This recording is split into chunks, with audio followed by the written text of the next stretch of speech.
In the 41st millennium, there is only war.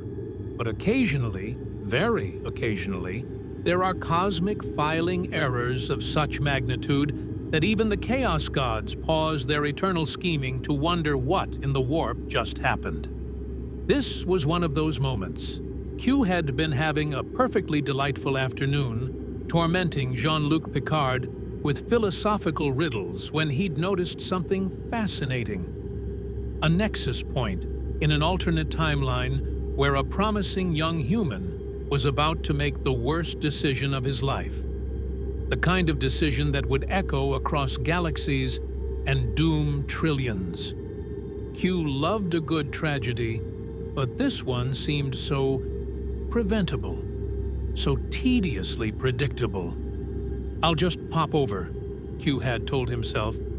Pluck young Anakin from the moment before he kneels before Palpatine, show him a few alternate futures, and send him back a wiser man. Simple, elegant, possibly even noble, though let's not get carried away. What Q had not accounted for, because Q rarely accounted for anything, was that the dimensional corridor between the Star Trek universe, the Star Wars galaxy, and his intended destination would intersect with something else entirely. Something that had been festering in the Immaterium for 10,000 years, growing fat on humanity's suffering and faith. The warp noticed Q, and the warp was offended. The psychic backlash hit Q like a supernova made of screaming. His omnipotent grasp on reality slipped. The corridor buckled, and instead of arriving in the Jedi Temple on Coruscant, Q and his bewildered passenger tumbled through the fabric of space-time and crashed onto a planet that smelled like promethium, burned flesh, and despair. Anakin Skywalker hit the scorched earth hard enough to crack ceramite. He rolled, muscle memory from countless battles taking over, and came up in a defensive crouch with his lightsaber already gone. His lightsaber was gone. His utility belt was gone. Even his Jedi robes had been replaced with some kind of rough-spun tunic that looked like it had been woven by someone who'd never heard of comfort or hygiene. Worse, he couldn't feel the Force. The absence was like losing a sixth sense, like suddenly going blind and deaf simultaneously. Anakin's breathing quickened as panic clawed at his chest. Around him stretched a battlefield, but not like any battlefield he'd ever seen. The ground was churned into a black paste of mud and blood. Craters the size of Coruscant apartment blocks pockmarked the landscape. In the distance, massive weapons fired with sounds like the universe tearing, and the sky was the color of a healing bruise. "Well," said a voice behind him, dripping with forced cheerfulness, "that could have gone better." Anakin spun to find a human man in an elaborate burgundy costume with gold trim, looking remarkably clean and unruffled, despite having apparently just survived the same catastrophic arrival.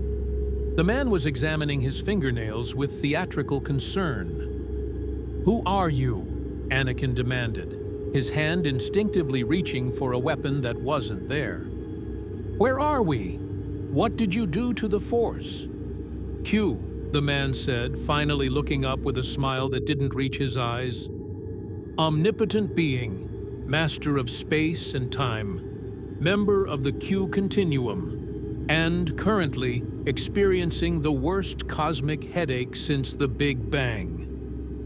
As for where we are," Q gestured broadly at the hellscape around them, "I haven't the faintest idea, but I'm getting the distinct impression we're somewhere we really shouldn't be." A shell screamed overhead and detonated half a kilometer away, throwing up a geyser of earth and what might have been body parts. "You brought me here," Anakin said, his voice dangerously quiet. "You pulled me from Coruscant. I was about to—" He stopped, memories flooding back. Padmé, the nightmares, Palpatine offering him power, offering him a way to save her.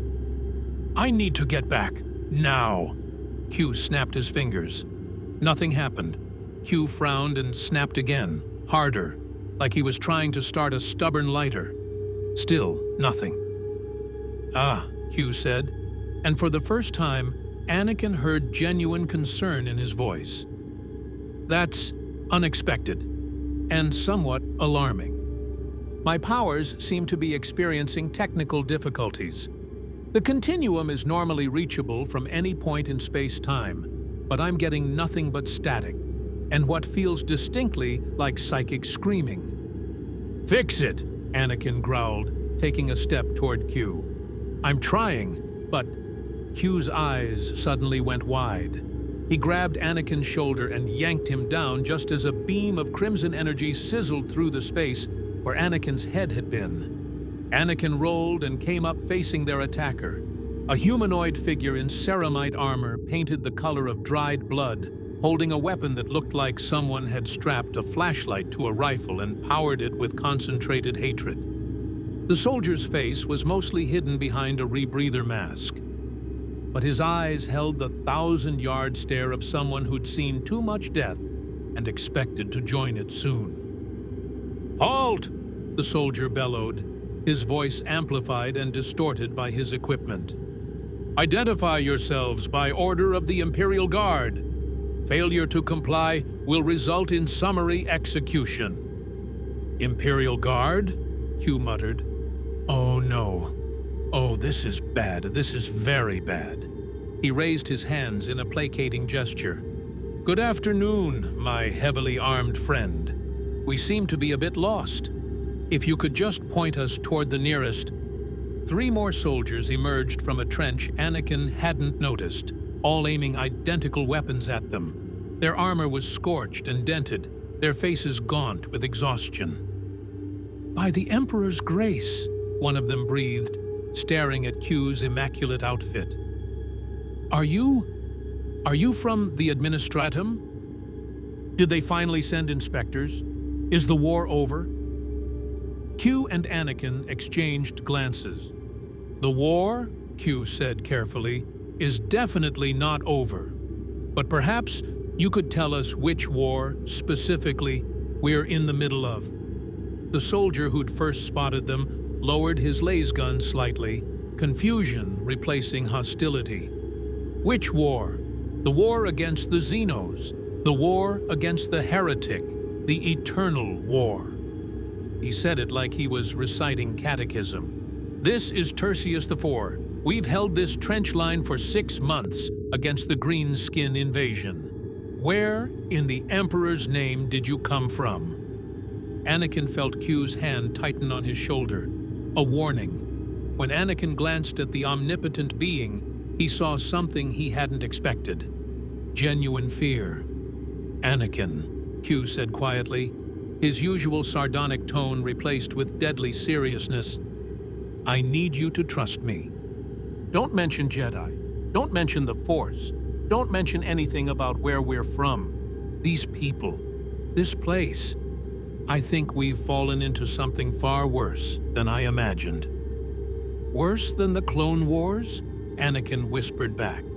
Q looked at the soldiers with their haunted eyes, at the apocalyptic battlefield stretching to the horizon, at the sky that seemed to pulse with malevolent energy. "Much worse," Q said. "This isn't a war. This is existence itself, and I'm starting to think we're stuck in it. If you crave stories of cosmic collisions, where omnipotent tricksters meet their match, and chosen ones discover that destiny is negotiable, smash that subscribe button, because in the grim darkness of the far future, even Q might not be powerful enough to guarantee a happy ending." The Imperial Guard sergeant, his name was Vocus, and he'd apparently been fighting for the Emperor since before Anakin was born, escorted them through a labyrinth of trenches that made the Geonosian catacombs look like a pleasure resort. Every surface was crusted with dried mud, spent shell casings, and substances Anakin didn't want to identify. Soldiers huddled in alcoves carved from the earth, their faces blank with exhaustion, while servitors, cybernetic constructs that Q had quietly identified as lobotomized humans wired into machinery hauled ammunition crates with mechanical precision. Anakin had seen war. He'd led the 501st through some of the Clone War's bloodiest battles. But this was different. The clones had fought with purpose, with brotherhood, with hope of victory. These soldiers fought with the resigned determination of men who knew they were already dead and were just waiting for the universe to make it official. "The greenskins hit us at dawn 3 days ago," Vocus was explaining as they walked, his voice a monotone recitation. "Lost 2,000 men in the first hour. Command sent reinforcements, 500 fresh recruits from the local hive city. They lasted 20 minutes. He said it the way someone might discuss a weather report. But we held the trench line. The Emperor protects." "The Emperor protects," the other soldiers murmured in response, like a reflexive prayer. Q leaned close to Anakin. "Notice how they keep saying that? That's not just military discipline. That's genuine religious fervor. This Emperor of theirs isn't just a political leader. He's a god to them. And gods in this universe, I'm discovering, have very real psychic weight." Before Anakin could respond, Vocus stopped at a dugout, reinforced with corrugated metal and what looked like the hull plating of a destroyed tank. "The lieutenant will want to speak with you. He's been stressed. The astropaths stopped responding 2 weeks ago, and we've had no Vox communication with divisional command. Some of the men think we've been abandoned." "Have you?" Anakin asked. Vocus's expression didn't change. "The Emperor protects," he repeated, which apparently was his answer to everything. Inside the dugout, a man in a slightly more ornate version of the soldier's armor was hunched over a map table, his face illuminated by the sickly green glow of what Q had called a data slate. He looked up as they entered, and Anakin saw the telltale signs of command exhaustion: bloodshot eyes, trembling hands, the subtle twitching that came from too many stimulants and not enough sleep. "Sergeant Vocus," the lieutenant said, his voice hoarse, "your report mentioned civilians? Here? On the front line?" "Sir," Vocus gestured at Q and Anakin. "Found them in Sector 7 Gamma.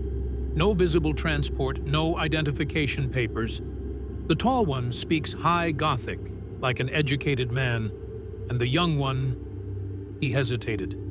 "The young one moves like a fighter, sir. Trained. Dangerous, maybe." The lieutenant's hand drifted toward the ornate pistol at his belt, a weapon that looked more like a religious icon than a firearm. "Who are you? Speak plainly, or by the throne. I'll have you shot as heretics and be done with it." Q stepped forward with the kind of confidence that only came from spending eternity being unkillable. "Lieutenant, I understand you're under tremendous stress, and I want you to know that we're not here to make your day any more complicated than it already is. My young friend and I are travelers, displaced by circumstances beyond our control. We're simply looking for a way to contact our superiors." "Superiors?" The lieutenant's eyes narrowed. "Your administratum? Inquisitorial? Arbites?" "Something like that," Q said smoothly, "though the specifics are classified at a level that would make your head explode. Literally, possibly, given the psychic resonance in this dimension." Anakin shot Q a look that clearly said, "Stop helping," but the lieutenant seemed to relax slightly. The mention of classification and authority apparently pushed some deeply ingrained button in his military mind. "I see," the lieutenant said slowly. "Then you'll understand our situation. We've been holding this line for..." The world exploded. The dugout ceiling rained dust and debris as something massive detonated nearby. Alarms shrieked. Soldiers shouted in voices pitched high with adrenaline and terror. The lieutenant grabbed his helmet and rushed for the exit, Vocus right behind him. "Contact! Contact! Greenskins breaching Sector 4!" Anakin's combat instincts kicked in before his conscious mind could object. He followed the soldiers out into the trench, Q trailing behind with considerably less enthusiasm. What Anakin saw defied every tactical assumption he'd ever made. The enemy wasn't using cover. They weren't using suppressing fire. They weren't using strategy at all. They were simply running at the Imperial trenches in a green tide of muscle, crude armor, and what sounded like joyful laughter. They were massive, some easily 3 meters tall, with jutting tusks, skin the color of old bruises, and weapons that looked like they'd been assembled from scrap metal and wishful thinking. And they were singing. "Wag!" The green monsters roared in unison. "Wag! Wag!" The Imperial Guard opened fire. Laser gun beams cut into the charging horde, dropping dozens of the creatures. But for every one that fell, 2 more bounded forward, their crude guns returning fire with explosive rounds that tore chunks out of the trench walls. "Orcs!" Q shouted over the cacophony. "Oh, brilliant! We've landed in a universe with orcs." "Do you know what orcs are, Anakin?" "They're a species that exists in defiance of physics, biology, and common sense. They're weapons designed by ancient aliens as a self-perpetuating army, and they think fighting is the most fun thing in the universe." Anakin barely heard him. He was watching an orc the size of a speeder bike crash into the trench line 20 meters away. It grabbed an Imperial soldier with one massive hand and threw him bodily into his comrades. 3 more soldiers opened fire at point-blank range. The orc's crude armor absorbed most of the shots, and it laughed, actually laughed, as it swung a weapon that was half chainsaw, half sword, and entirely nightmare. Without the Force, Anakin felt naked. He couldn't sense the orc's movements before they happened, couldn't predict the flow of battle, couldn't enhance his reflexes or strength.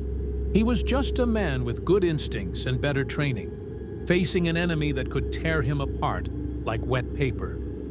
"Q!" Anakin shouted. "Do something!" "I'm trying!" Q snapped his fingers, face contorted with effort. For a moment, reality rippled.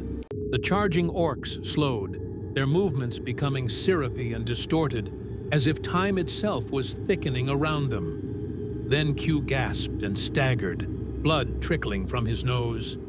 The temporal effect shattered like glass. The orcs resumed their charge at full speed, if anything even more enthusiastic than before. "The warp is fighting me." Q clutched his head. "Every time I manipulate reality here, something pushes back. It's like trying to swim through an ocean of screaming psychic energy while..." An orc cleared the trench wall with a jump that should have been impossible for something that massive. It landed directly in front of Q with an earth-shaking thud, its piggy eyes fixing on the omnipotent being with something like curiosity. "Oi," the orc said, its voice a rumbling bass. "You's dressed funny. You some kinda humie boss?" Q straightened his jacket with as much dignity as he could muster. "I am Q of the Q Continuum, and I am far more than..." The orc hit him. The punch sent Q flying backward into the trench wall, hard enough to crack the reinforced earth.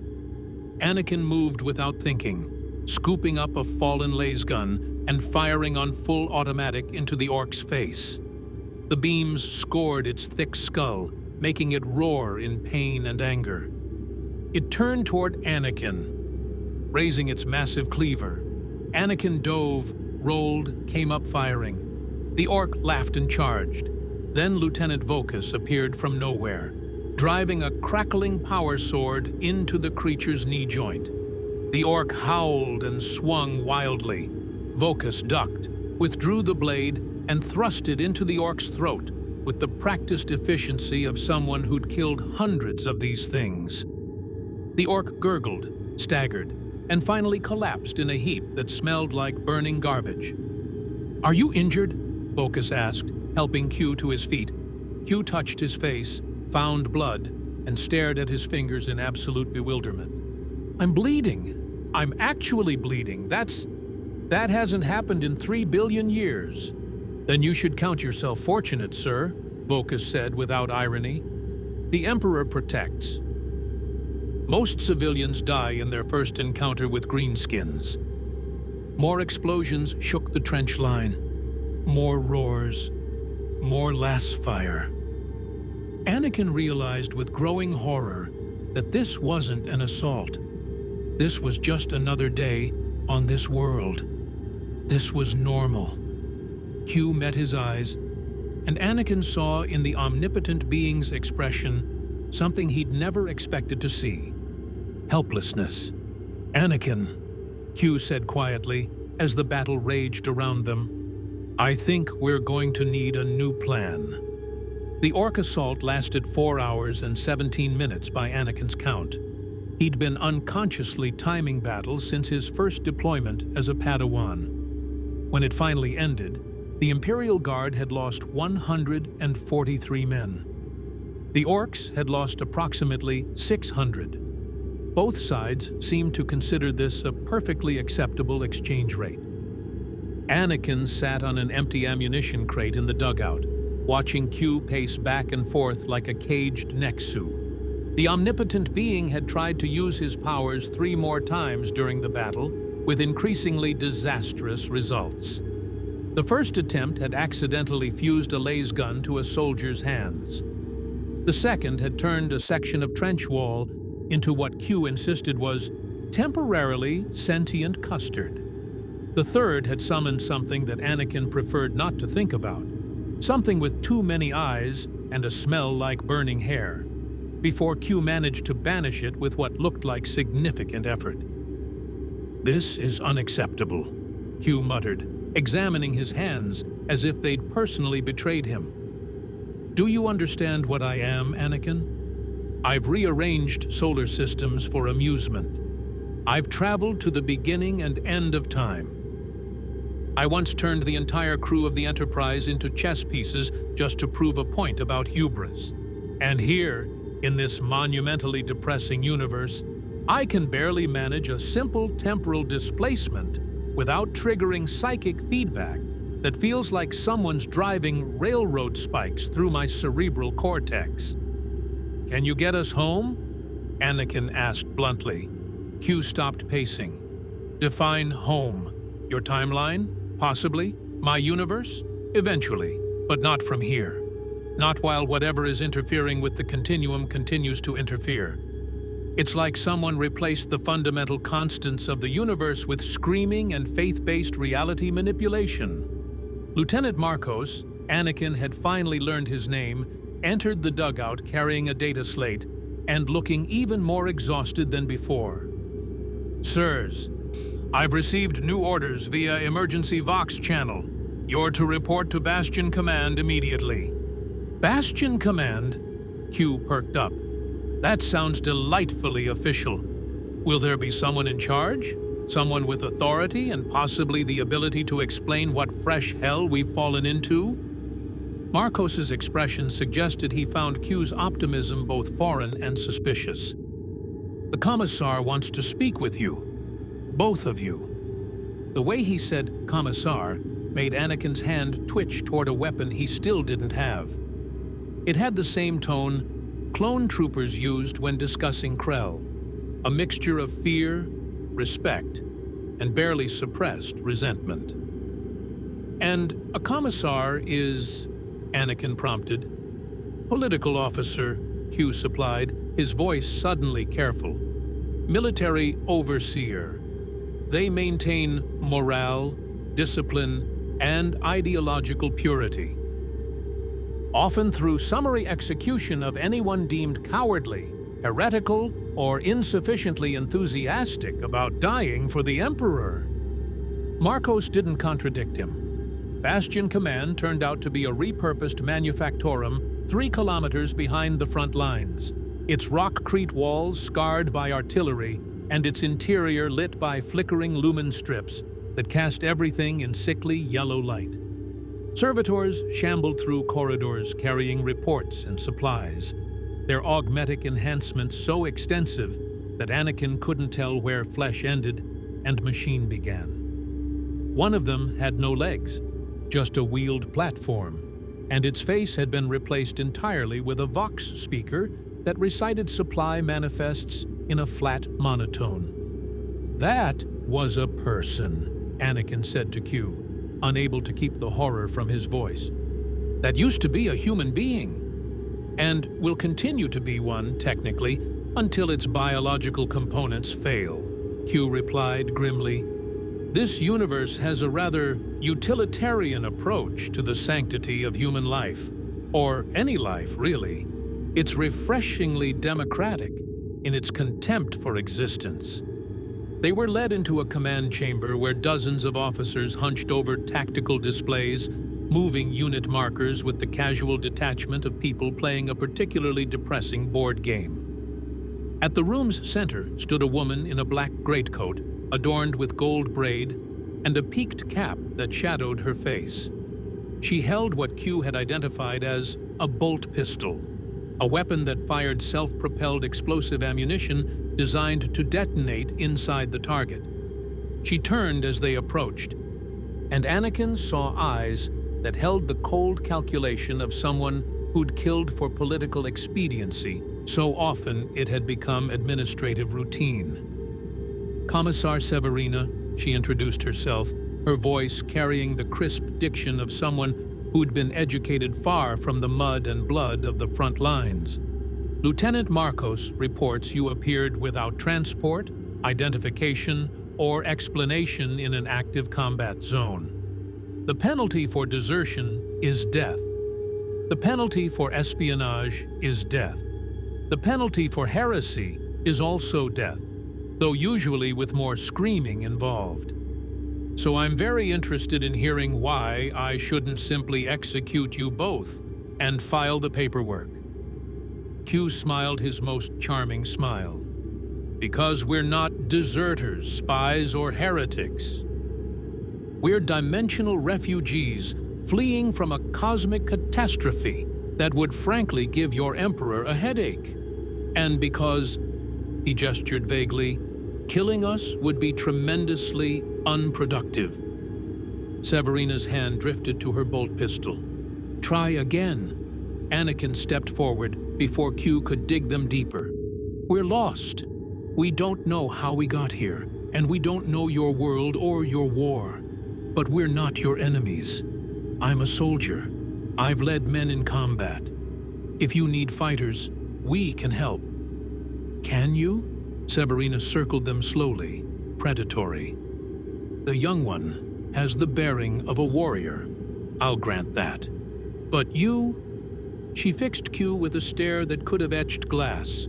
"You move like someone who's never worked a day in their life. Soft hands, clean clothes despite 4 hours in a combat trench. And you speak High Gothic with an accent I can't place. So either you're nobility slumming for thrills, or you're something else entirely." Q opened his mouth, closed it, then apparently decided honesty was the least terrible option. "I'm a being of immense cosmic power experiencing temporary technical difficulties due to dimensional incompatibility. In my own universe, I could reshape reality with a thought. Here, I can barely manage party tricks without triggering psychic backlash from what I'm increasingly certain is a hostile intelligence permeating local space-time." Silence fell over the command chamber. Every officer had stopped what they were doing to stare at Q with expressions ranging from disbelief to horror. "Psyker," someone whispered. The word rippled through the room like a contagion. Hands moved toward weapons. Several officers made what looked like warding gestures. "Oh!" For Kufio snapped his fingers and reality hiccuped. For just an instant, Commissar Severina was holding a bouquet of roses instead of a bolt pistol. Then Q gasped, blood streaming from both nostrils, and the roses transformed back into the weapon with a sound like breaking glass. But the point had been made. Severina stared at her pistol, then at Q, then back at her pistol. "Throne," she breathed. "You're sanctioned?" "I don't know what that means, but probably not," Q admitted, swaying slightly. "Unsanctioned psyker." Severina's voice had gone very quiet. "On an active military base, during wartime." She drew her bolt pistol with practiced speed and aimed it at Q's forehead. "By the authority vested in me by the God Emperor of mankind, I hereby—" "Wait!" Anakin shouted. Everyone turned to stare at him. Anakin realized he'd moved between Q and the Commissar without conscious thought, his hands raised in a placating gesture that felt absurdly inadequate. "He saved lives during the Orc assault," Anakin said quickly. "Whatever he is, he fought for your soldiers. Doesn't that count for something?" "It counts for nothing," Severina said coldly. "Unsanctioned psychers are conduits for demonic possession. They're doorways for things that would make the greenskins look like a minor inconvenience. The Imperium's survival depends on absolute intolerance of—" She stopped mid-sentence, her eyes going unfocused. Around the command chamber, several officers clutched their heads. The lumen strips flickered, and for a moment, Anakin could have sworn he heard something. A sound like distant laughter mixed with screaming. Q's eyes went wide. "Oh no! Oh, that's not good!" "What?" Anakin demanded. "What's happening?" "My powers," Q said, his voice strangled. "When I used them just now, I created a ripple in local space-time, and something noticed." He looked at Commissar Severina with genuine fear. "You need to evacuate this building, now. Something is coming through, and I don't think I can stop it." "Coming through from where?" Severina's pistol was still aimed at Q, but her voice had lost its certainty. Q met her eyes. "From what you people call the warp, and it's very, very interested in meeting me." The lumen strips exploded in showers of sparks. In the sudden darkness, Anakin heard something that made his blood run cold. Children's laughter, echoing from nowhere and everywhere at once. Then the screaming started. The thing that crawled through the veil between reality and the warp looked like it had been designed by a committee of nightmares. It had too many limbs arranged in configurations that hurt to look at, skin that shifted between colors that didn't exist in normal spectrums, and a face, if it could be called that, split by a grin full of crystalline teeth that chimed like wind chimes made from broken bones. "Psyker," it sang in a voice that harmonized with itself in impossible intervals. "New Psyker, tasty Psyker. The great architect sends his compliments and his hunger." A junior officer opened fire. His lasgun beams passed through the creature like it was made of smoke, leaving scorch marks on the wall behind it. The demon, because that's what Q had called it, voice thick with revulsion, giggled and gestured. The officer's lasgun melted in his hands, the metal flowing like wax, reforming into serpents that wrapped around his wrists and began to squeeze. Commissar Severina fired her bolt pistol. The explosive round detonated inside the demon's torso, blowing a hole the size of a fist clean through its body. The creature looked down at the wound with apparent interest, then back up at Severina with an expression of delighted surprise. "Oh, you have faith," it cooed. "So much faith. The Corpse Emperor's little soldier. Let me show you what your faith is built upon." It reached toward Severina with fingers that had too many joints. Anakin didn't think. He acted.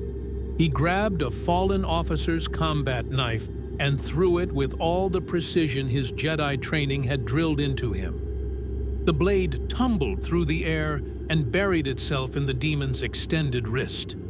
The creature shrieked, a sound that shattered 3 data slates and made Anakin's teeth ache, and recoiled.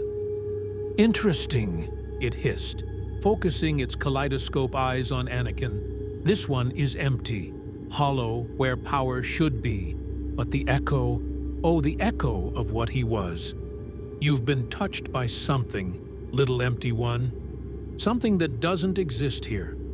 How delicious." Q stepped forward, his face pale but determined. "If you want a psyker, demon, then take me. Leave these people alone." "Oh, I don't want to eat you," the demon said, almost offended. "You're not food. You're a puzzle. You're a piece on a board that the great architect didn't place. And he's been wondering if you're a gift or a trap." It tilted its head at an angle that would have broken a human neck. "He sent me to find out. So let me ask you a question, little god thing. Why can't you leave?" Q blinked. What? You have the power to unmake stars, yet you're trapped in this tiny corner of reality like a fly in amber. Wait. The demon circled Q, its movements fluid and wrong. Is it because the warp itself is holding you here? Or is it because some part of you, some curious, meddling part, wants to see how this story ends? That's absurd, Q said, but Anakin heard uncertainty in his voice. I'm being blocked by dimensional interference and psychic feedback. Once I understand the mechanism, liar. The demon's grin widened. You're lying to yourself most of all. But the great architect is patient. He can wait. He's been waiting for 10,000 years after all. What's a few more days? It began to fade, its form becoming translucent. We'll meet again, Q of the Q Continuum. And next time, I'll bring friends. Wait, Severina shouted. In the name of the Emperor, I command you to... The demon laughed, the sound echoing long after its form had vanished completely. The lumen strips flickered back to life, revealing a command chamber full of traumatized officers and one very confused commissar. Severina turned to Q, her bolt pistol still raised but her hand shaking slightly. What in the Emperor's name was that? A horror of Tzeentch, Q said quietly. A minor demon, really. A scout. The fact that it could manifest here at all means the veil between realities is thinner than I thought. And the fact that it knew my name means we have an even bigger problem. Which is? Anakin asked, though he wasn't sure he wanted to know the answer. Tzeentch is the chaos god of change, scheming, and forbidden knowledge. He's also the most intellectually curious of the ruinous powers, which means he's not interested in just destroying me. He wants to understand me, to use me. Q wiped blood from his nose with trembling fingers. And every time I use my powers in this universe, I send out a beacon that says, here I am. Come and get me. Then stop using your powers, Severina said flatly. If I do that, we're stuck here forever, Q countered. I need to use them to find a way home, but every use risks another incursion. It's a delightful little paradox, the kind Tzeentch loves. Anakin's mind was racing. Back in his own universe, the Jedi Council had taught him about balance, about patience, about thinking 3 steps ahead. Right now, he felt like he was playing Deharik against an opponent who could move pieces he couldn't see. So what will we do? He asked. Severina holstered her bolt pistol with visible effort. We report this to the Ordo Malleus, the demon hunters. They have sanctioned psychers, properly trained, soul-bound servants of the Emperor who can fight warp entities without losing their souls in the process. If you're telling the truth about wanting to help, they'll determine whether you're an asset or a threat. And if they decide I'm a threat, Q asked, then you'll be executed in a manner befitting a demon-touched abomination, Severina said matter-of-factly. Probably involving fire, possibly involving being launched into a stars. The Inquisition is nothing if not thorough. Wonderful, Q muttered. Absolutely wonderful. I try to do one good deed, one simple act of cosmic intervention to save a promising young human from a bad decision. And I end up in a universe where gods are real. Demons want to study me like a science project, and the local authorities want to shoot me on principle. Anakin felt a pang of sympathy despite everything. You were trying to save me? Q looked at him properly for the first time since they'd arrived. You were about to kneel before a Sith Lord and pledge yourself to darkness because you were afraid of losing someone you loved. It seemed wasteful. You had so much potential, so much light. I've seen enough timelines to know when someone is making a mistake that will echo across galaxies. Sith? Severina's eyes narrowed. What's a Sith? Long story, Anakin said quickly. Different universe, not relevant here.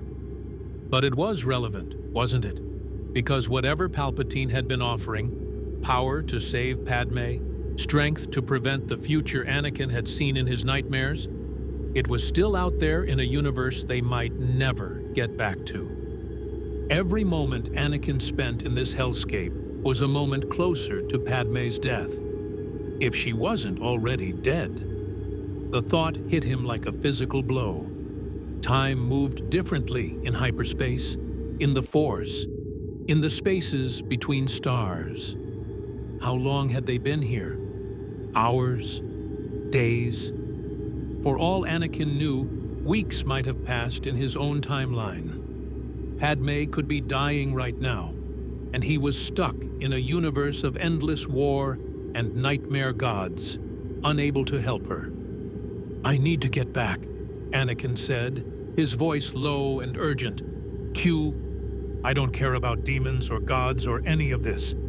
I need to get home. Padmé needs me. I know, Q said, and for once there was no sarcasm in his voice. I know, Anakin, and I promise you, I'm going to find a way. But first, we need to survive long enough to try. An officer approached Severina, saluting crisply. Commissar, we've received a priority Vox transmission. The Inquisition has dispatched an agent to investigate the psychic disturbance. Estimated arrival, 4 hours. Severina nodded. Very well. Confine these two to the detention block until the Inquisitor arrives. Full restraints, no chances. Commissar, Anakin started to protest. This isn't a negotiation. Severina cut him off. You've brought demons to my command post and admitted to being from another universe entirely. Until someone with authority far beyond mine determines what you are, you're prisoners. Be grateful I'm not executing you on suspicion of heresy. As guards moved forward to restrain them, Q leaned close to Anakin. I'm starting to think bringing you here wasn't my finest idea, he whispered. You think? Anakin shot back. They were led away through corridors that stank of incense and machine oil, toward whatever fate the Inquisition had in store. Behind them, Anakin heard Commissar Severina giving orders to fortify the command post's psychic wards and double the guard. And somewhere in the warp, in that screaming dimension of impossible horrors, something ancient and cunning watched them both with interest that felt like a physical weight against Anakin's mind. The great architect had found new pieces for his game, and he was very, very curious about how they'd play. The detention block was exactly as cheerful as Anakin expected, a row of cells carved from reinforced rockcrete, each barely large enough to lie down in, lit by a single flickering lumen strip that cast shadows the color of old bruises. The air smelled like industrial cleaner, attempting to mask older, more organic odors. Q sat on the metal bench that passed for furniture, examining the psychic dampening collar they'd clamped around his neck with the same fascination a scientist might show a particularly virulent disease. Fascinating. It's not just blocking my connection to the Continuum, it's actively causing me pain whenever I try to reach for my powers, like someone wired a migraine directly into my cerebral cortex. The Imperium's approach to problem-solving is nothing if not direct. Anakin paced in his own cell across the corridor, his mind churning through possibilities and discarding them just as quickly. Without the Force, he couldn't sense danger approaching, couldn't manipulate the guards' minds, couldn't even enhance his reflexes enough to make a credible escape attempt. He was just a man in a cage, and every second that passed was a second Padmé might be dying. "Tell me about her," Q said suddenly. Anakin stopped pacing. "What?" "Padmé, the woman you're so desperate to save.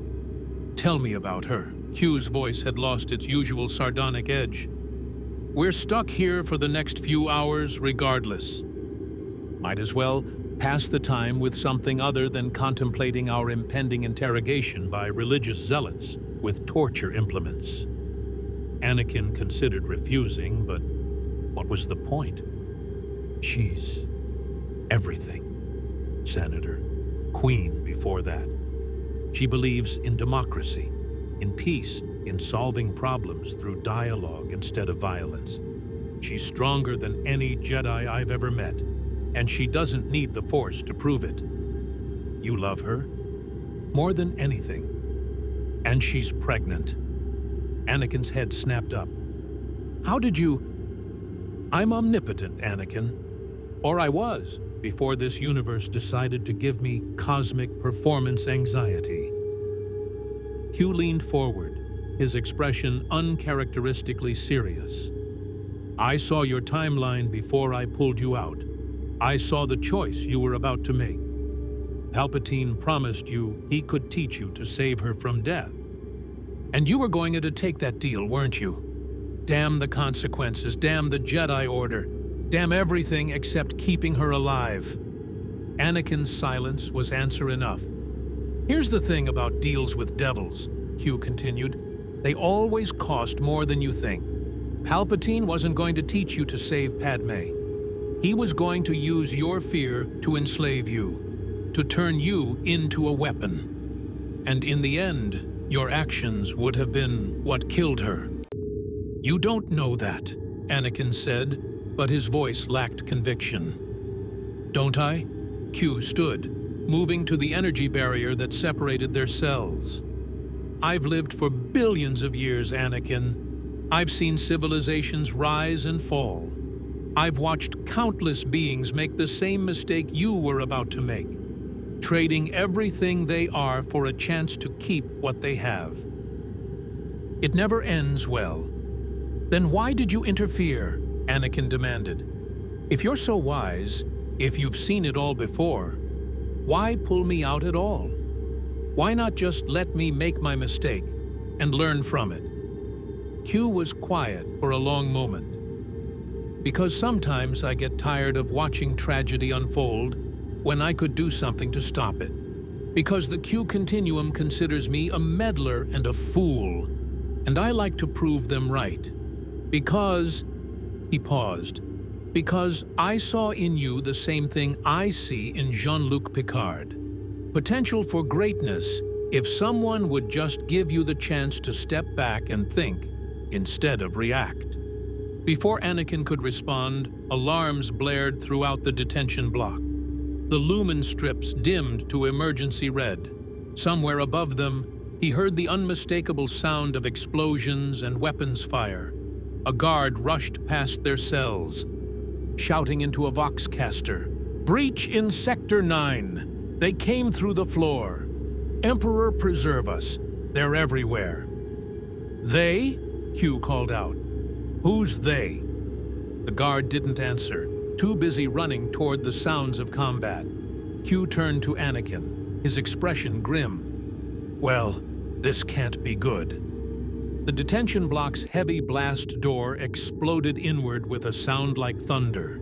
Through the smoke and debris emerged something that made the horror of Tzeentch look almost pleasant by comparison. They were roughly humanoid, but their proportions were wrong. Too tall, too thin, with limbs that bent at angles that suggested additional joints.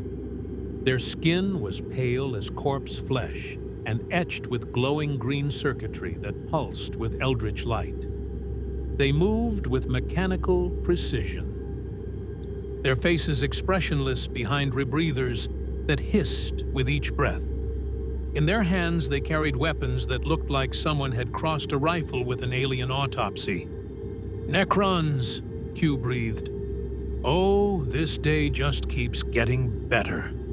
3 of the creatures stalked into the detention block, their heads swiveling with mechanical precision to scan each cell. When their eyes, glowing green orbs that seemed to look through matter itself, fell on Q, they stopped. One of them spoke, its voice a hollow rasp filtered through technology older than human civilization. "Anomaly detected. Dimensional breach confirmed. Chronological paradox signature identified." Chronological paradox? Q frowned. "I'm not a paradox. I'm just temporally flexible." The Necron raised its weapon. "The Cryptech Council has deemed your existence a threat to the natural order of causality. You will be unmade." "Wait!" Anakin shouted. "What about me? I'm also from another dimension." The Necron's head rotated toward Anakin with a servo whine. It regarded him for a long moment, scanning him with that unnerving green gaze. "You are irrelevant. You possess no temporal anomaly signature. You are merely displaced." "Well, that's insulting," Anakin muttered. The Necron turned back to Q and fired. The beam that lanced from its weapon wasn't laser fire or plasma. It was pure green energy that seemed to erase whatever it touched from existence. The energy barrier of Q's cell didn't absorb it or deflect it. The beam simply unmade the barrier like it had never been there. Q yelped and dove to the side as another beam carved a perfect circle out of the wall where his head had been. "Stop shooting at me! Can we discuss this like civilized beings? I'm sure we can reach some kind of arrangement." "There is no arrangement," the Necron intoned. "Your presence destabilizes local space-time. Your continued existence risks a cascade failure of dimensional integrity. You must be eliminated." 2 more Necrons entered the detention block, their weapons trained on Q's cell. Q tried to snap his fingers. Anakin saw the desperate gesture, but the psychic dampening collar flared with painful light, and Q gasped, blood streaming from his nose.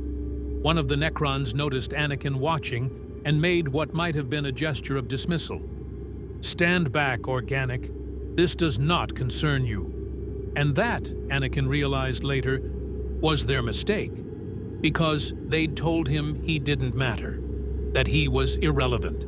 And Anakin Skywalker had spent his entire life proving people wrong when they underestimated him.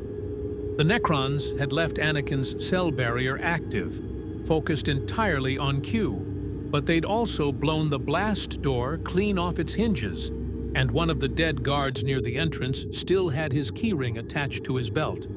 Anakin couldn't reach it from his cell, but he could see it. He also noticed the Necrons' weapons had an exposed power coupling on their left side, a design flaw that suggested these were older models, possibly millennia old. And while he didn't have the Force, he still had 20 years of combat experience and an analytical mind that could break down any technology given enough time, which he didn't have. Anakin made a decision. "Q, the collar. Can you overload it?" Q pressed against the back wall of his cell as the Necrons advanced, shot him a wild look. "Overload it?" That would fry my neural pathways. Or it might cause enough of an electromagnetic pulse to disrupt their targeting systems. Anakin pointed at the Necrons' weapons. Those power couplings are exposed. If you can create a surge... Q's eyes widened in understanding. You brilliant, reckless idiot. He grabbed the psychic dampening collar with both hands and closed his eyes. This is going to hurt. Q, wait! But Q had already reached for his powers, pushing against the collar's restrictions with everything he had. The collar blazed white-hot. Q screamed, and reality hiccuped. The electromagnetic pulse that erupted from Q's cell wasn't subtle. It was the psychic equivalent of a flashbang grenade mixed with a localized reality storm. The lumen strips exploded. The cell barriers flickered and died. And most importantly, the Necrons' weapons sparked and went dark. Their ancient circuitry overwhelmed by energy they weren't designed to handle. Anakin was moving before the pulse finished propagating. He rolled out of his now unpowered cell, grabbed the keyring from the dead guard, and threw it at the nearest Necron's head with all the force he could muster. The heavy metal ring struck the creature's rebreather with a satisfying crack. The Necron staggered. Its weapon clattered to the floor. Anakin scooped up the weapon, reversed it, and drove the butt into the Necron's glowing eye socket. The creature jerked, sparks flying from its skull, and collapsed into a heap of twitching metal. The other two Necrons turned toward him with mechanical precision, their backup systems activating. But they'd made another mistake. They'd assumed Anakin wouldn't know how to use their weapons. He did now. Anakin fired. The Gauss beam carved through the second Necron's torso, unmaking metal and whatever passed for organs in these ancient machines. The third Necron charged him with surprising speed, its skeletal hands reaching for his throat. Anakin dropped, swept its legs, which worked even on robots apparently, and fired point-blank into its head as it fell. The Necron's body convulsed once, then went still. Silence fell over the detention block, broken only by the sound of Q's labored breathing. Anakin rushed to Q's cell. The omnipotent being was slumped against the wall, the psychic dampening collar smoking around his neck. His face was pale, his hands trembling. That, Q wheezed, was the stupidest, most reckless, most effective plan I've ever been part of. And I once convinced the crew of the Enterprise to travel back to the Big Bang. Anakin found the collar's release mechanism and carefully removed it. Q gasped in relief as the device came free, revealing burned skin underneath. "Can you stand?" Anakin asked. "Can I stand? I can barely remember what standing feels like." But Q took Anakin's offered hand and pulled himself upright. Those were Necrons, ancient star gods turned into machines. They don't attack randomly. If they're here, it means they detected my presence as a genuine threat to, what did they call it? Dimensional integrity. Which means what? Anakin helped Q toward the exit. Which means, Q said grimly, that my presence in this universe isn't just causing minor disturbances. It might be unraveling the very fabric of local reality. And if the Necrons have noticed, you can bet everyone else will too. He paused at the doorway, looking back at the destroyed machines. We need to find someone who understands dimensional mechanics. Someone who might be able to stabilize my connection to the Continuum without triggering a catastrophic cascade failure. And where do we find someone like that in this universe? Q's expression was grim.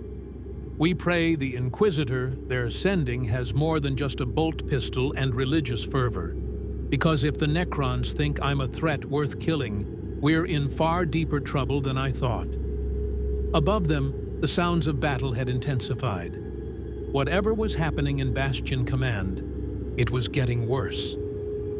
And Anakin had a sinking feeling they'd only seen the beginning. The corridors of Bastion Command had transformed into a war zone. Anakin and Q emerged from the detention block to find servitors wandering aimlessly, their programming corrupted by the electromagnetic pulse. Dead soldiers lay in heaps, where Necron Gauss weapons had simply erased them from existence. Emergency klaxons wailed like wounded animals. "This way," Anakin said, following the sound of organized weapons fire. If there were still coordinated defenders, that meant command structure hadn't completely collapsed.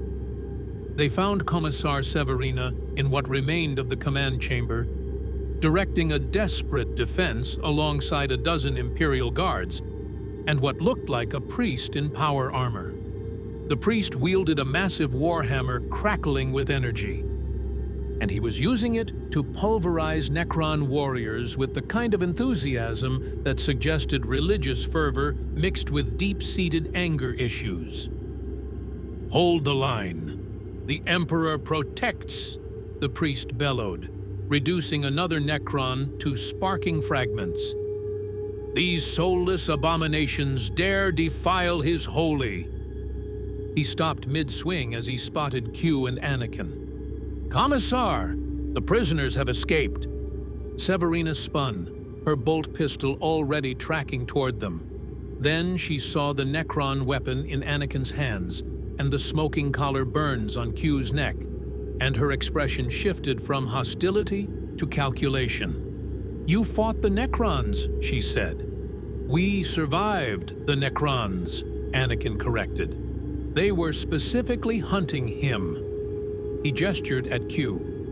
"Apparently, my presence is a chronological paradox that threatens dimensional integrity," Q added, leaning heavily against the wall, "which is tremendously unfair because I've been a chronological paradox for billions of years, and nobody complained before."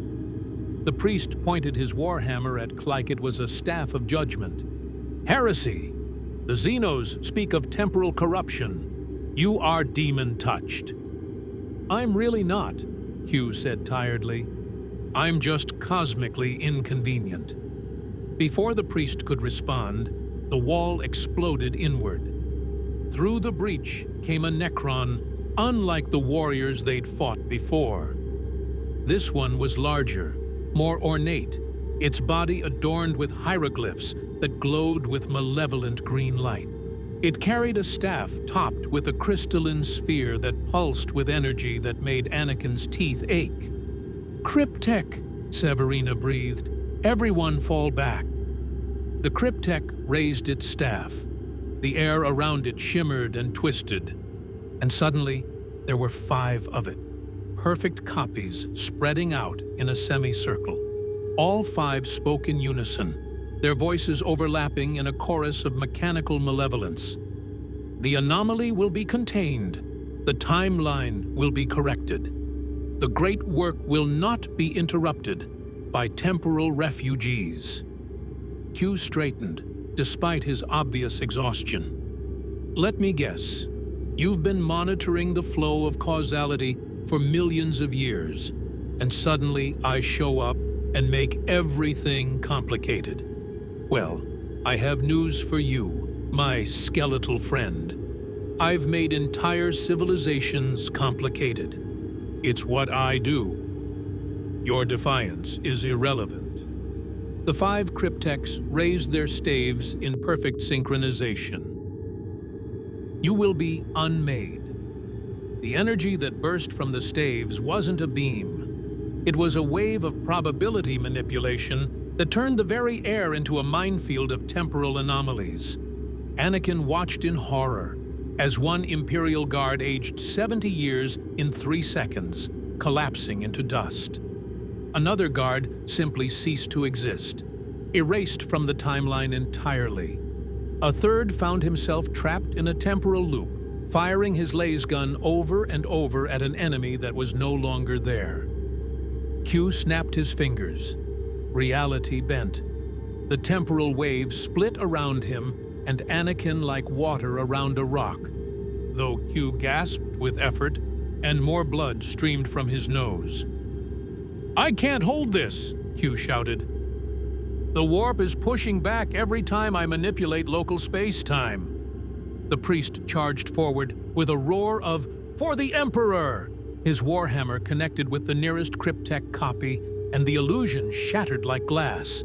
But there were still 4 more, and they were advancing with mechanical inevitability. Commissar Severina fired her bolt pistol at another copy. The explosive round passed through harmlessly. Another illusion. "We can't fight this. We need to evacuate." "No." The voice came from the shattered doorway, cold and absolute. "We need faith." Everyone turned. Standing in the entrance was a figure that made even the Necron cryptech pause. She was encased in power armor painted in blacks and golds, adorned with purity seals and sacred texts written in languages Anakin didn't recognize. Her face was hidden behind a helmet styled like a skull, and in her hands she carried a sword that burned with flames that weren't quite fire. More like solidified faith given physical form. Behind her stood 2 more armored figures, their weapons trained on everything, with the paranoid readiness of people who'd seen too many horrors to take chances. "I am Inquisitor Valerica of the Ordo Malleus," the woman announced, her voice amplified by her armor's vox grill. "By the authority of the God Emperor of mankind, I am assuming command of this situation." She strode into the command chamber like she owned not just the room, but the entire concept of authority. The Necron cryptechs turned their attention to her, their staves beginning to charge. Valerica raised her burning sword. "In his name, let none survive." What happened next was less a battle and more a theological statement delivered through overwhelming violence. The Inquisitor's sword carved through Necron illusions and reality alike, the flames consuming not just metal, but the very probability matrices the cryptechs used to create their copies. Her 2 companions, who Q whispered were battle sisters, militant arm of the Imperial faith, fired weapons that seemed to hurt the Necrons on a conceptual level, as if faith itself was anathema to their ancient, soulless existence. Within minutes, the cryptech lay in pieces, its real body finally exposed and destroyed. The remaining Necron warriors, without the cryptech's coordination, fell to concentrated lasfire and the priest's enthusiastic hammering. Silence fell. Valerica turned to survey the survivors, her gaze lingering on Q and Anakin. Even through her helmet, Anakin could feel the weight of her scrutiny, like being examined by something that saw not just his body, but his soul. "You," she said, pointing at Q with her still-burning sword.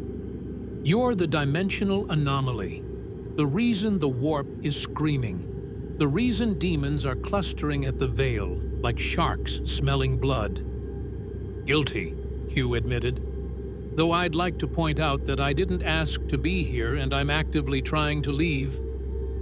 "And you." Valerica's attention shifted to Anakin. "You're empty where something should be.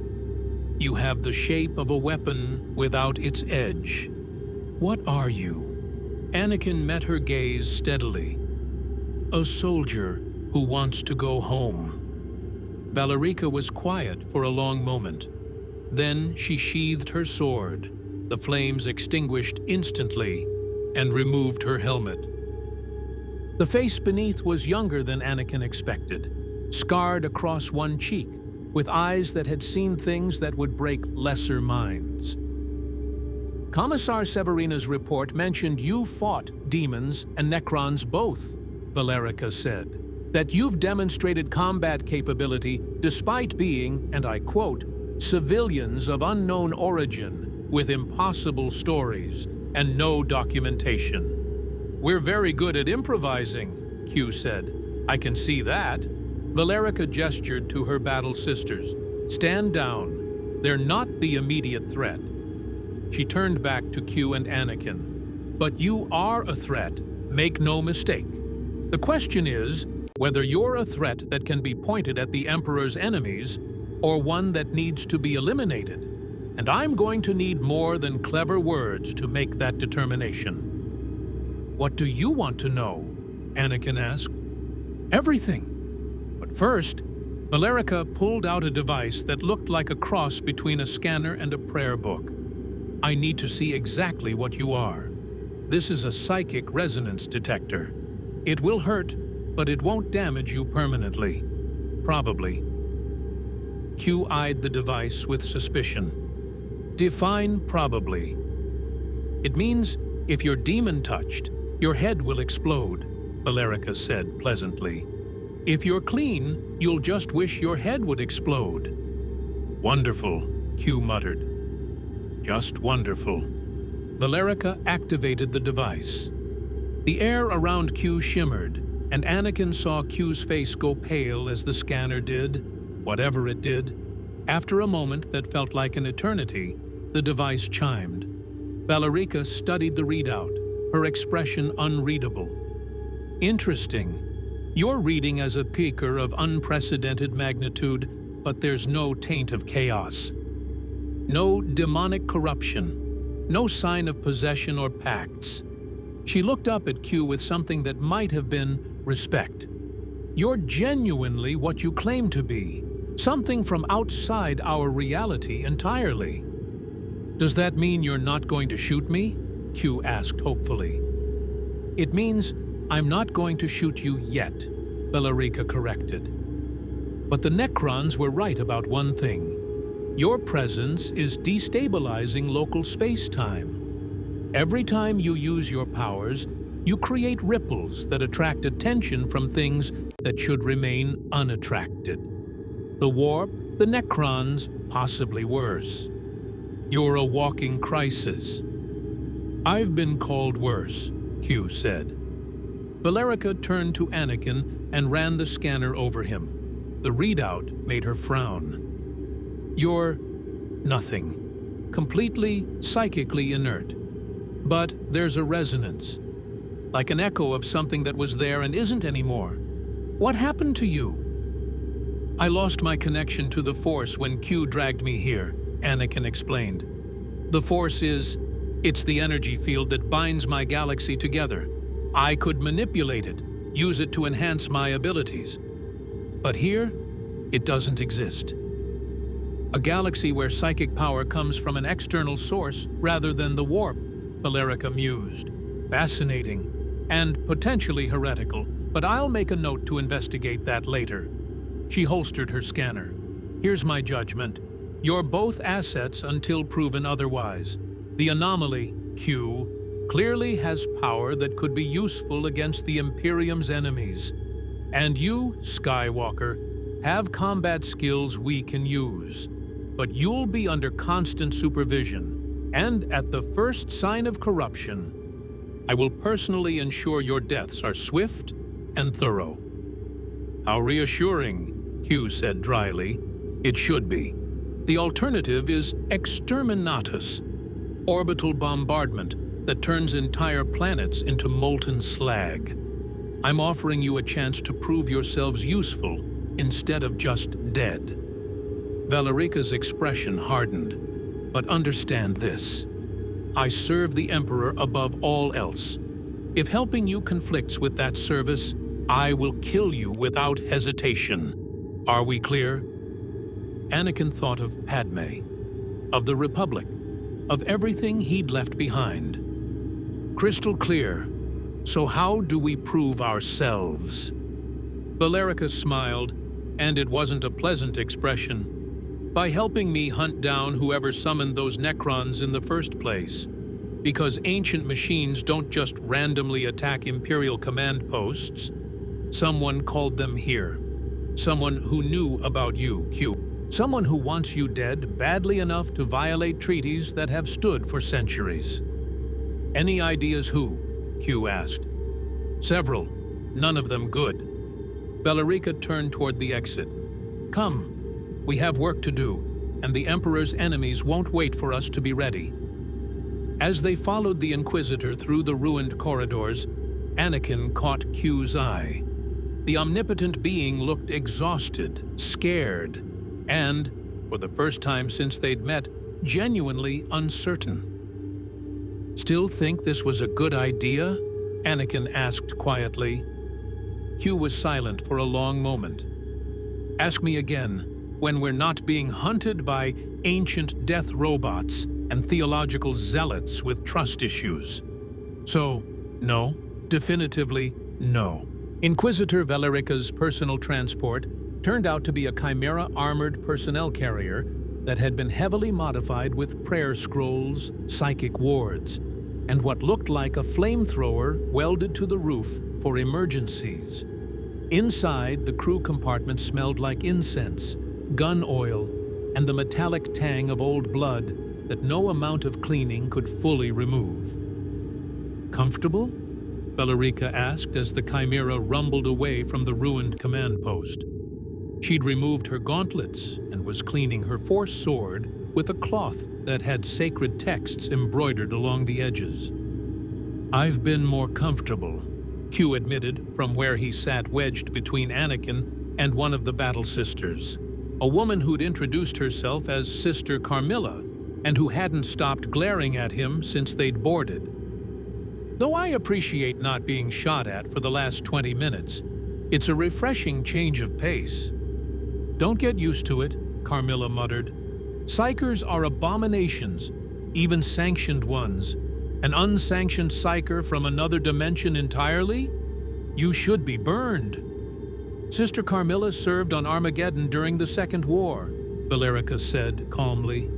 She watched a rogue psyker tear apart an entire company of guardsmen before demons used his corpse as a doorway. She's entitled to her suspicions. "I'm not going to turn into a demon doorway," Q said. "I'm not even connected to your warp in the traditional sense.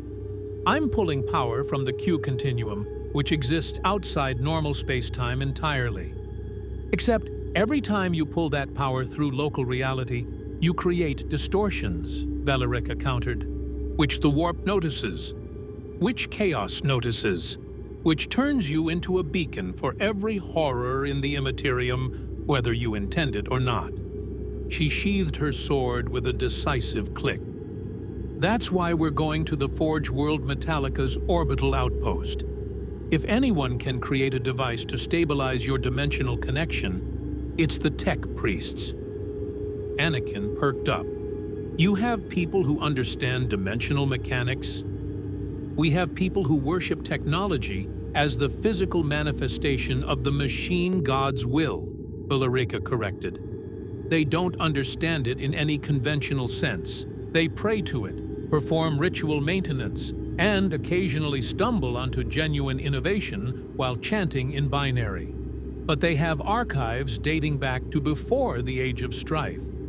If dimensional stabilization technology exists anywhere in the Imperium, it'll be there."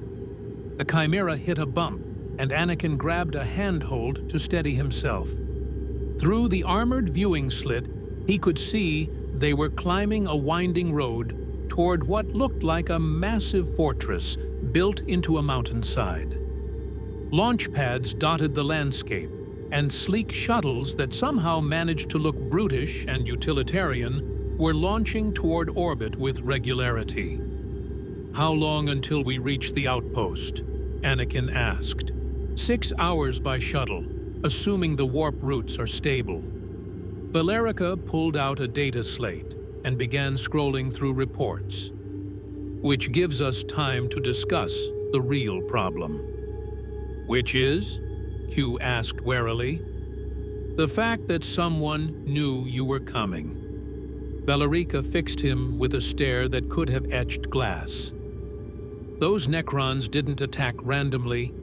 They were specifically hunting you, which means they detected your arrival and mobilized a response. The Necrons are ancient, powerful, and thoroughly inhuman in their thinking. But they're also logical. They don't waste resources on minor threats. Anakin saw where she was going. You think someone tipped them off. I think someone in this sector has technology capable of detecting dimensional breaches and the willingness to invite Necron attention to eliminate you. That narrows the suspect list considerably. Bellarica tapped her data slate, bringing up a hololithic display of the local star systems. 3 possibilities: a heretical tech cult with forbidden archaeotech, a chaos sorcerer using warp divination, or a Xenos infiltrator with access to advanced scanning equipment. Wonderful, Q muttered. We've attracted a mysterious enemy who wants us dead and has the resources to make it happen. This day just keeps improving. There's another possibility, Anakin said slowly. Everyone turned to look at him. What if it's not about eliminating Q? What if someone wants to capture him? Study him. The demon said Tzeentch was curious about Q. The Necrons said he was a chronological paradox. What if someone saw an opportunity and decided to let the Necrons do the heavy lifting? Bellarica nodded slowly. Soften the target with Necron attacks, then swoop in during the chaos to claim the prize. It's a sound strategy.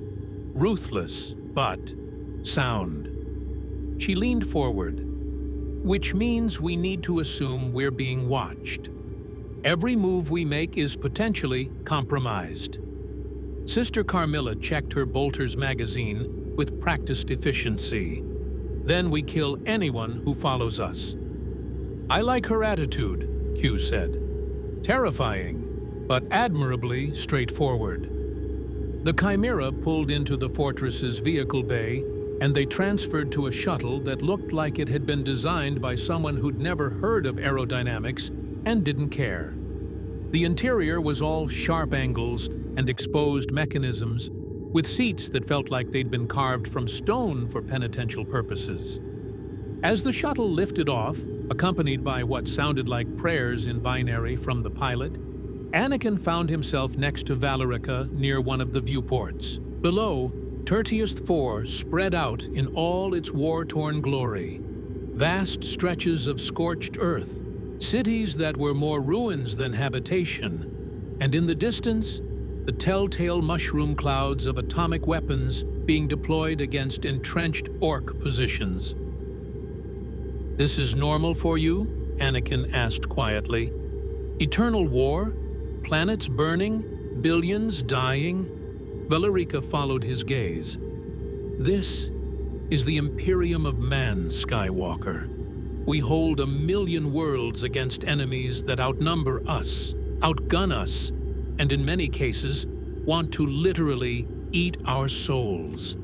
Every day the Imperium survives is a miracle purchased with blood and faith. Every world we hold is a defiant monument to humanity's refusal to lie down and die.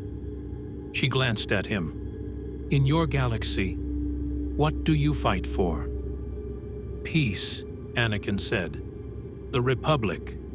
Democracy. Freedom. Noble ideals. Bellarica's tone was neutral, but something in her expression suggested sadness. We fought for those once, 10,000 years ago. Then the galaxy taught us that idealism is a luxury purchased with strength, and strength requires sacrifice. Now we fight for survival, for the simple, brutal fact of human existence continuing for one more day. That's not living, Anakin said. That's just not dying. In the 41st millennium, not dying is the best most people can hope for. Bellarica stood. But perhaps that's why you're here.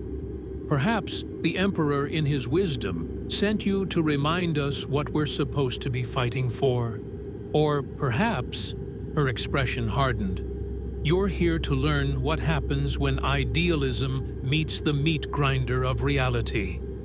She walked away before Anakin could respond, leaving him staring out at the burning world below. Q materialized beside him, not literally, just quietly enough that Anakin jumped. Cheerful place, isn't it? Really lifts the spirits. How do they live like this? Anakin asked. How do they not just give up? Faith, Q said simply.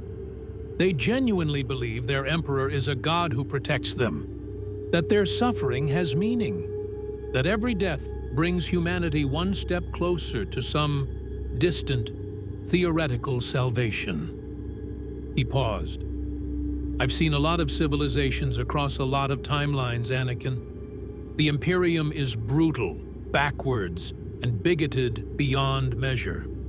But it's also survived for 10,000 years in a universe that wants it dead. That takes something more than military might. It takes belief so absolute, it bends reality itself. The Force used to do that for me, Anakin admitted. Not the religious part, but the certainty. Knowing there was an energy field connecting everything, giving meaning to the chaos. Here, I'm just a man, nothing special, no destiny, no power to change anything. Q was quiet for a moment. You know what I've learned in my billions of years of existence? Destiny is overrated. The most interesting people I've met are the ones who chose their path instead of having it chosen for them. The Jedi Order told you that you were the chosen one, gave you a prophecy to fulfill. Palpatine offered you power with strings attached. But here, you're just Anakin Skywalker. No prophecy, no force, no destiny, just choices. I don't want choices, Anakin said bitterly. I want to save Padmé. I know. Q's voice was surprisingly gentle. But wanting something and being able to have it are two different things. The question is, what are you willing to do to get what you want? And what are you willing to become? Before Anakin could answer, alarms blared throughout the shuttle. The pilot's voice crackled over the Vox system, speaking in panicked High Gothic mixed with binary prayers. Valerica rushed to the cockpit, her hand already on her sword. Report! Inquisitor! The pilot's voice was high with fear. We've got multiple contacts on augur scans.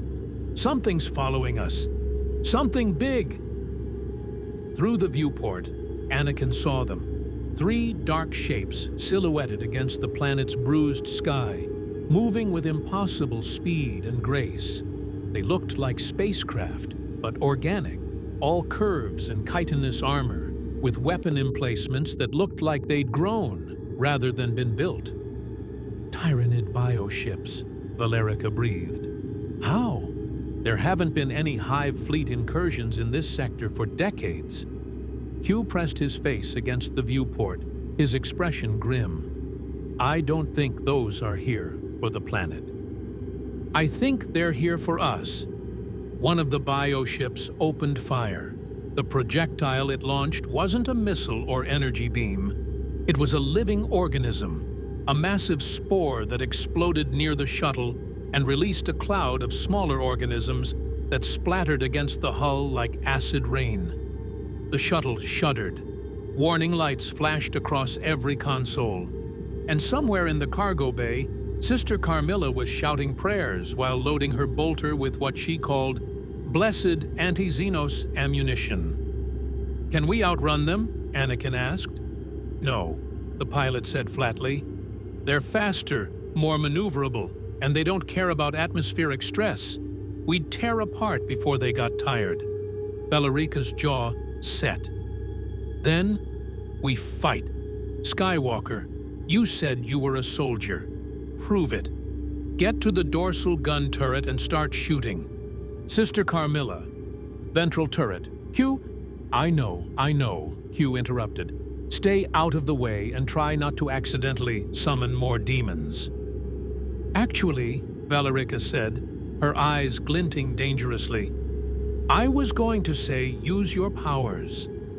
Controlled, limited, just enough to give us an edge. Because if we die here, your chance of getting home dies with us. Q stared at her. You want me to use the powers that attract demons and destabilize reality while we're being hunted by biological nightmares from beyond the galactic rim? Yes. Q considered this. You're absolutely insane. I'm an Inquisitor. It comes with the job. Bellarica pushed him toward the cockpit. Now move. The Emperor protects, but he helps those who shoot first. Anakin was already climbing the ladder to the dorsal turret.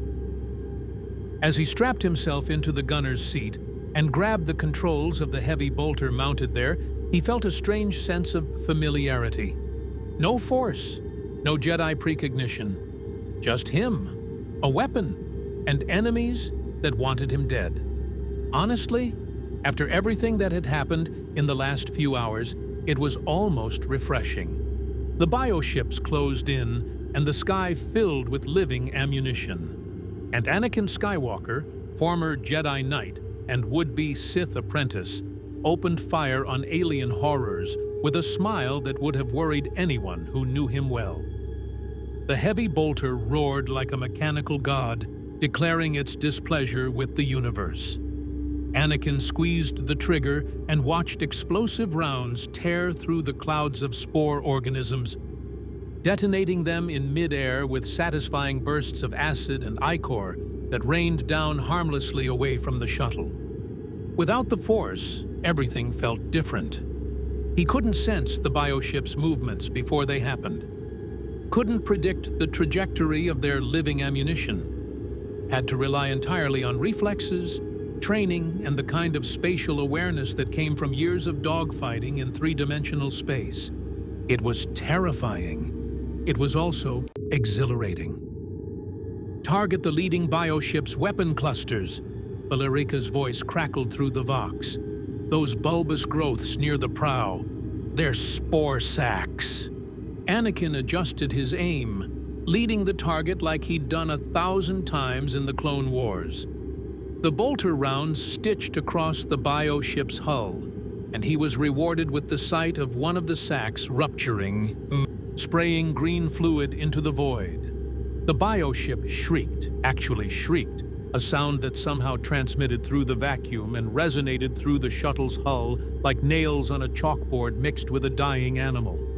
It veered away, trailing biological debris. Good shooting? Sister Carmilla's voice came through the Vox from the ventral turret. By the Emperor's grace, I've got the second one. Eat blessed bolts, Xenos filth. The shuttle bucked as something impacted the starboard side. Anakin heard the pilot cursing in binary as systems started failing. Through his turret viewport, he saw the third bioship closing fast, its maw opening to reveal rows of crystalline teeth and what looked like a massive bioplasma cannon charging in its gullet. "Q!" Bellarica shouted.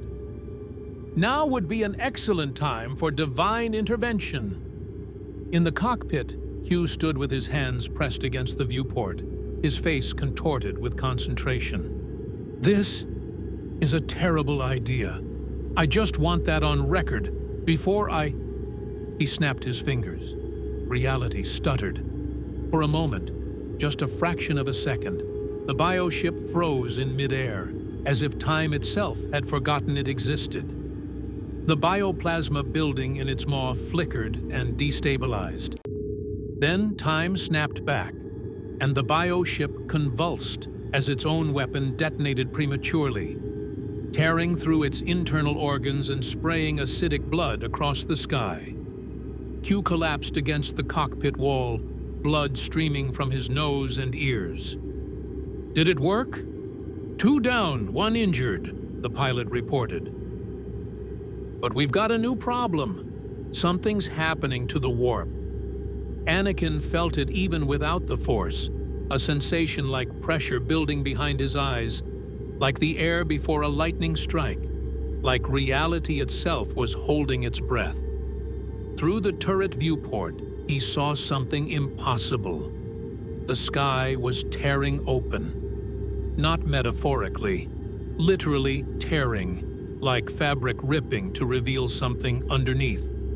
And what was underneath was a roiling mass of colors that shouldn't exist, shapes that hurt to perceive, and eyes, so many eyes, staring out from the wound in reality with hunger that felt like a physical weight.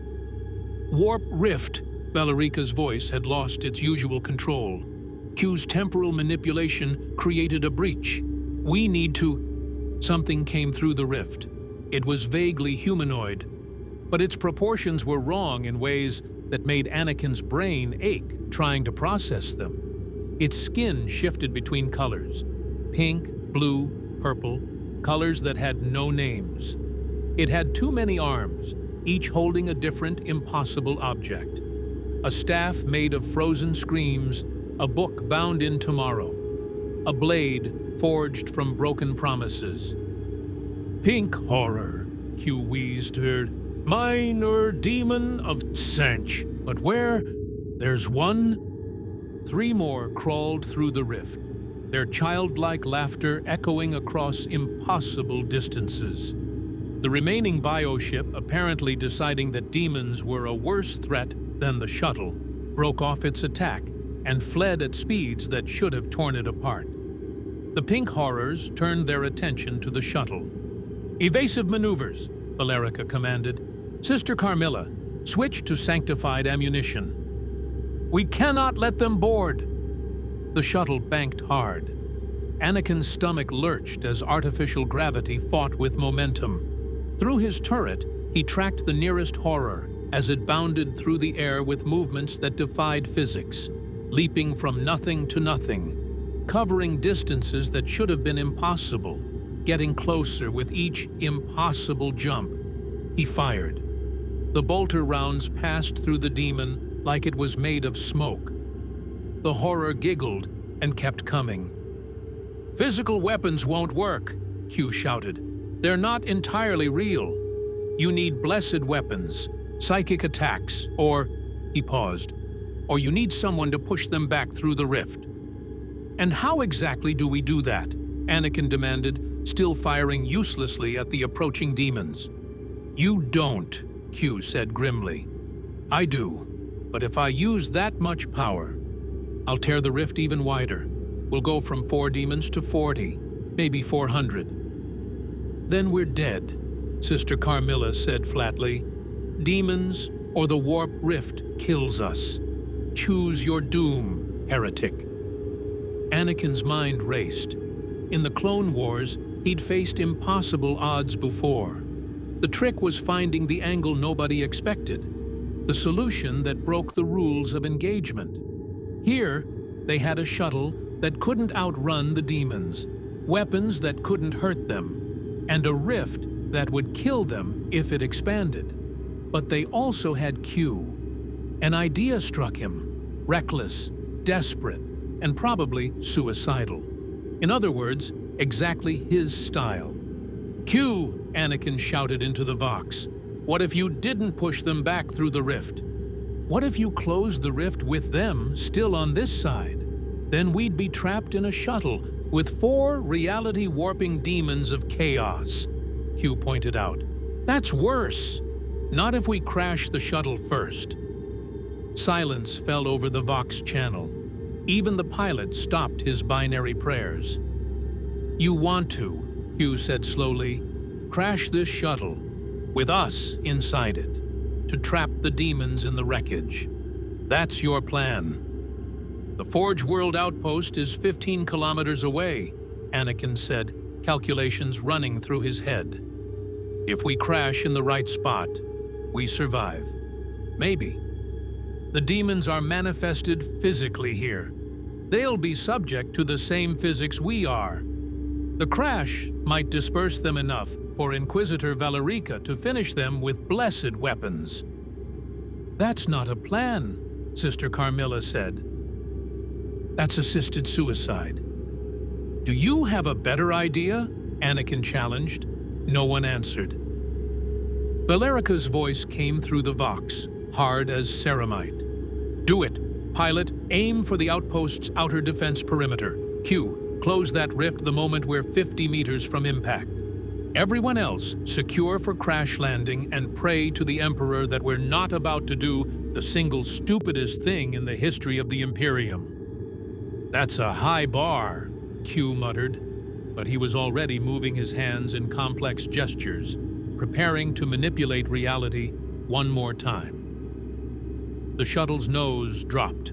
The pilot killed the main engines and fired maneuvering thrusters in a sequence that sent them into a controlled dive. Behind them, the pink horrors shrieked with delight and followed, apparently thinking this was some kind of game. Anakin climbed down from the turret and strapped himself into a crash seat next to Q. "This might be the stupidest thing I've ever done," he admitted. "You were about to join the Sith," Q pointed out. "This is at least more creative." 50 meters, the pilot screamed. Q snapped his fingers. The warp rift didn't close so much as collapse, folding in on itself with a sound like reality, sighing in relief.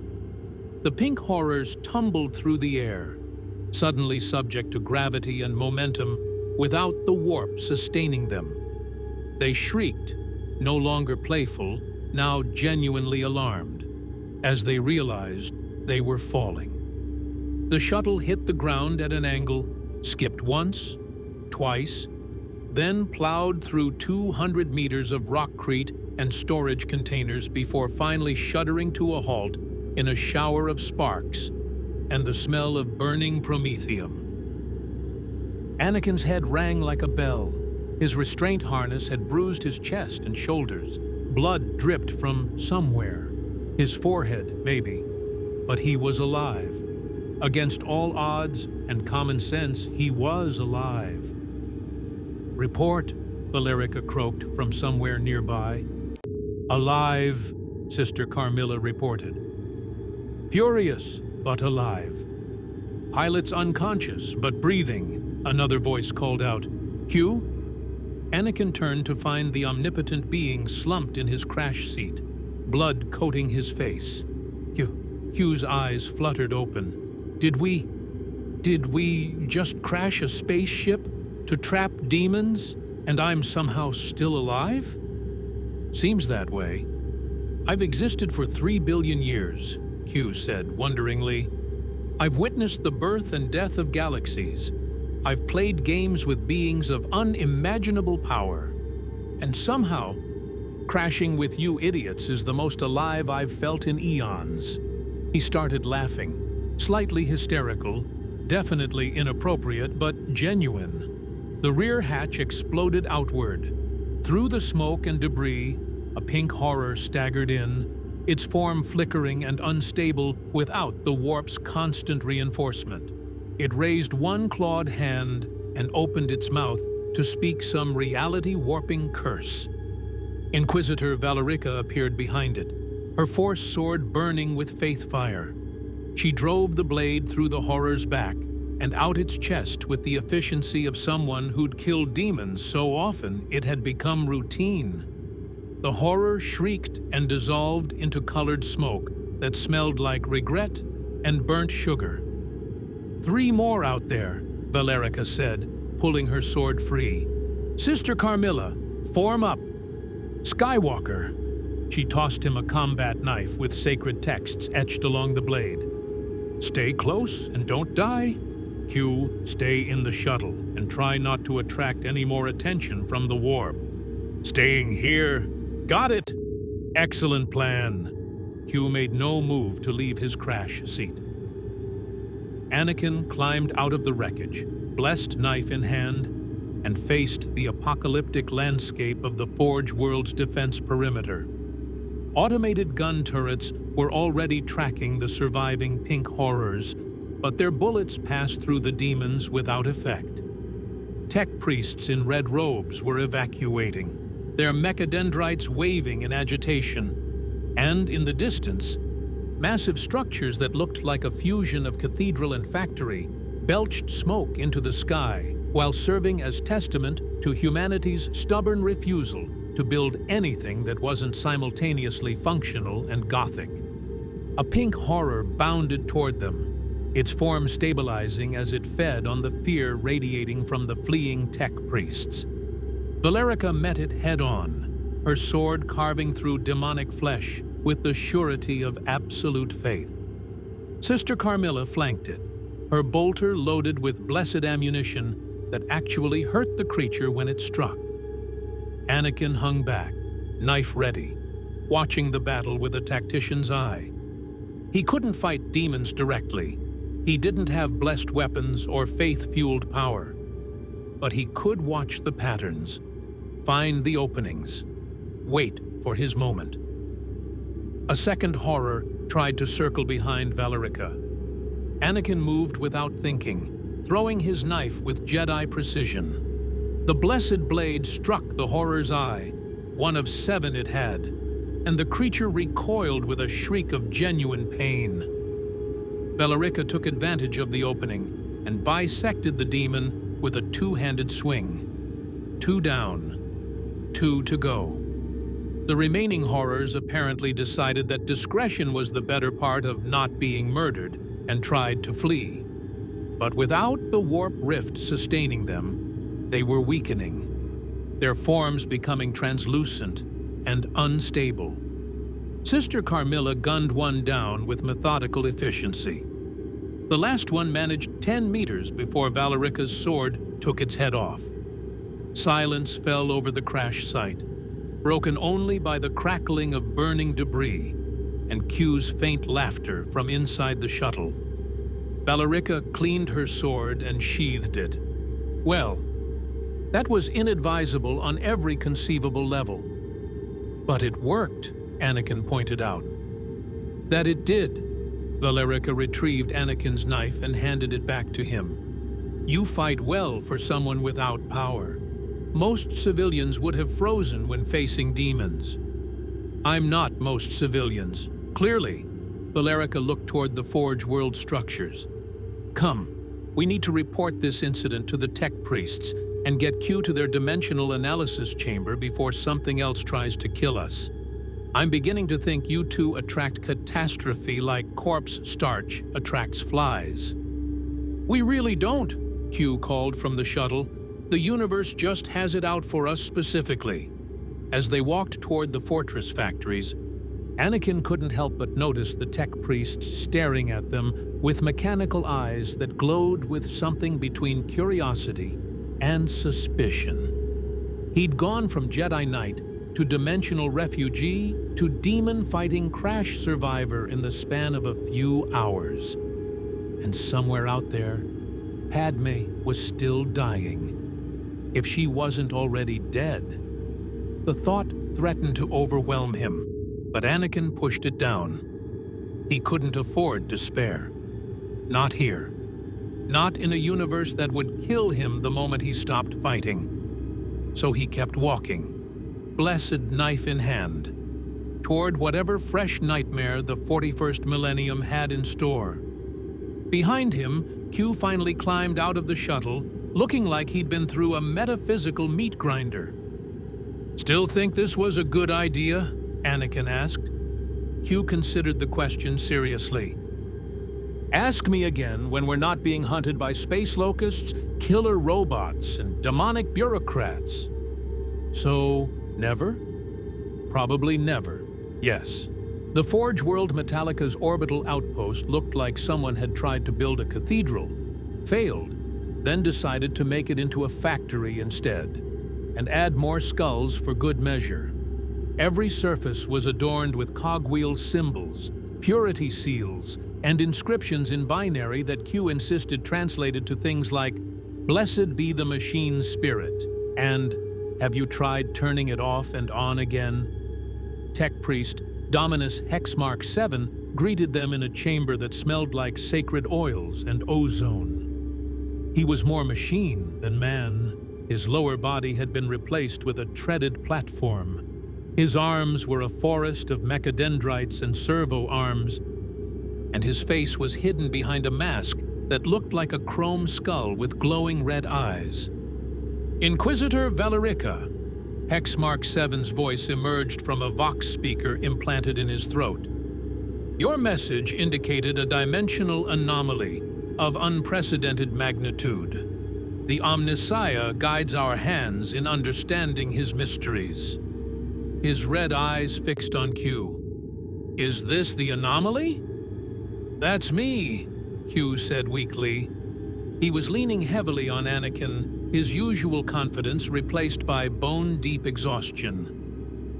"Dimensional refugee, cosmic paradox, involuntary demon magnet, take your pick." Hexmark 7's mechadendrites twitched with what might have been excitement. "Fascinating. The bio readings are inconsistent with standard human morphology. The psychic resonance is..." He paused, his mechanical components whirring. "It exceeds all known measurement scales. You are reading as a class Omega Plus Psyker, yet you show no signs of warp taint or demonic corruption." "I get that a lot lately," Q muttered. "We need a dimensional stabilizer," Valerica said bluntly. "Something that will allow him to use his powers without creating warp rifts or attracting every demon and Xenos in the sector. Do you have the technology?" Hexmark 7's mechanical components whirred and clicked for several seconds, the tech priest equivalent of thoughtful consideration. "The Mechanicus possesses theoretical frameworks for dimensional manipulation derived from STC fragments recovered during the Great Crusade. However, practical implementation has been problematic." "Define problematic," Anakin said. "Of the 17 documented attempts to create dimensional stabilization technology, 14 resulted in the immediate annihilation of the research teams. 2 created localized time loops that had to be sealed in stasis fields for 10,000 years. The 17th opened a permanent gateway to somewhere we don't speak of, and had to be buried under 3 kilometers of rockcrete and blessed ceramite." "So you're saying it's dangerous," Q said. "I am saying it is extraordinarily dangerous, theoretically impossible according to standard physics, and absolutely forbidden by 17 different Mechanicus edicts." Hexmark 7's mechadendrites waved in what might have been enthusiasm. "Which means it will be a fascinating research opportunity. The Omnissiah provides challenges to test our faith." Valerica's expression suggested she was reconsidering several life choices. "How long will it take? To design, construct, and test a dimensional stabilizer for an entity whose very existence violates causality?" Hexmark 7 calculated for a moment. "Approximately 48 hours, assuming we sacrifice proper safety protocols and several servitors in the name of expedience." "Do it," Valerica said. "But understand this, Tech Priest. If your experiments create another warp rift or summon demons, I will personally ensure you're recycled into servitor components. Slowly." "Acknowledged, Inquisitor. Your threats are noted and appreciated." Hexmark 7 turned to Q. "Come. The examination chamber awaits. We must scan your dimensional signature, map your connection to this continuum, and determine the precise frequency at which your powers destabilize local reality." "That sounds painful," Q said. "It will be excruciating," Hexmark 7 confirmed cheerfully. "But knowledge requires sacrifice. The Omnissiah demands it." "I'm really starting to dislike this universe," Q muttered, as mechadendrites extended toward him like mechanical tentacles. 6 hours later, Anakin sat in what the tech priests called a meditation chamber, a sparse room with a single bench and a viewport overlooking the forge world below. He'd tried to rest, but every time he closed his eyes, he saw Padmé, saw her dying, saw himself failing her again. The door hissed open. Inquisitor Valerica entered, now out of her power armor and wearing a simple black body glove that showed the extensive scarring on her arms, burn marks, claw wounds, and what looked like ritual scarification in the shape of the Imperial Aquila. "Can't sleep?" she asked, sitting beside him uninvited. "Every minute we spend here is a minute she's closer to death," Anakin said. "If she's not already dead. If time even works the same between universes. If, Valerica cut him off. "You're drowning in possibilities instead of focusing on what you can control." "And what can I control?" Anakin demanded. "I'm powerless here. No force, no ship, no way home. Just a man with a knife watching Q get tortured by zealous robots while something I love dies in another universe entirely." Valerica was quiet for a moment. "Do you know why I joined the Inquisition?" Anakin didn't answer, but she continued anyway. "I was a Schola Progenium student, an orphan raised to serve the Imperium. During my training, a cult infiltrated our facility. They summoned a demon. It killed 40 students before the Inquisitors arrived." She touched the scar on her face. "I survived by hiding in a ventilation shaft for 8 hours, listening to my friends die. When the Inquisitors finally purged the demon, they found me covered in my classmates' blood, holding a broken chair leg like a weapon, ready to fight or die."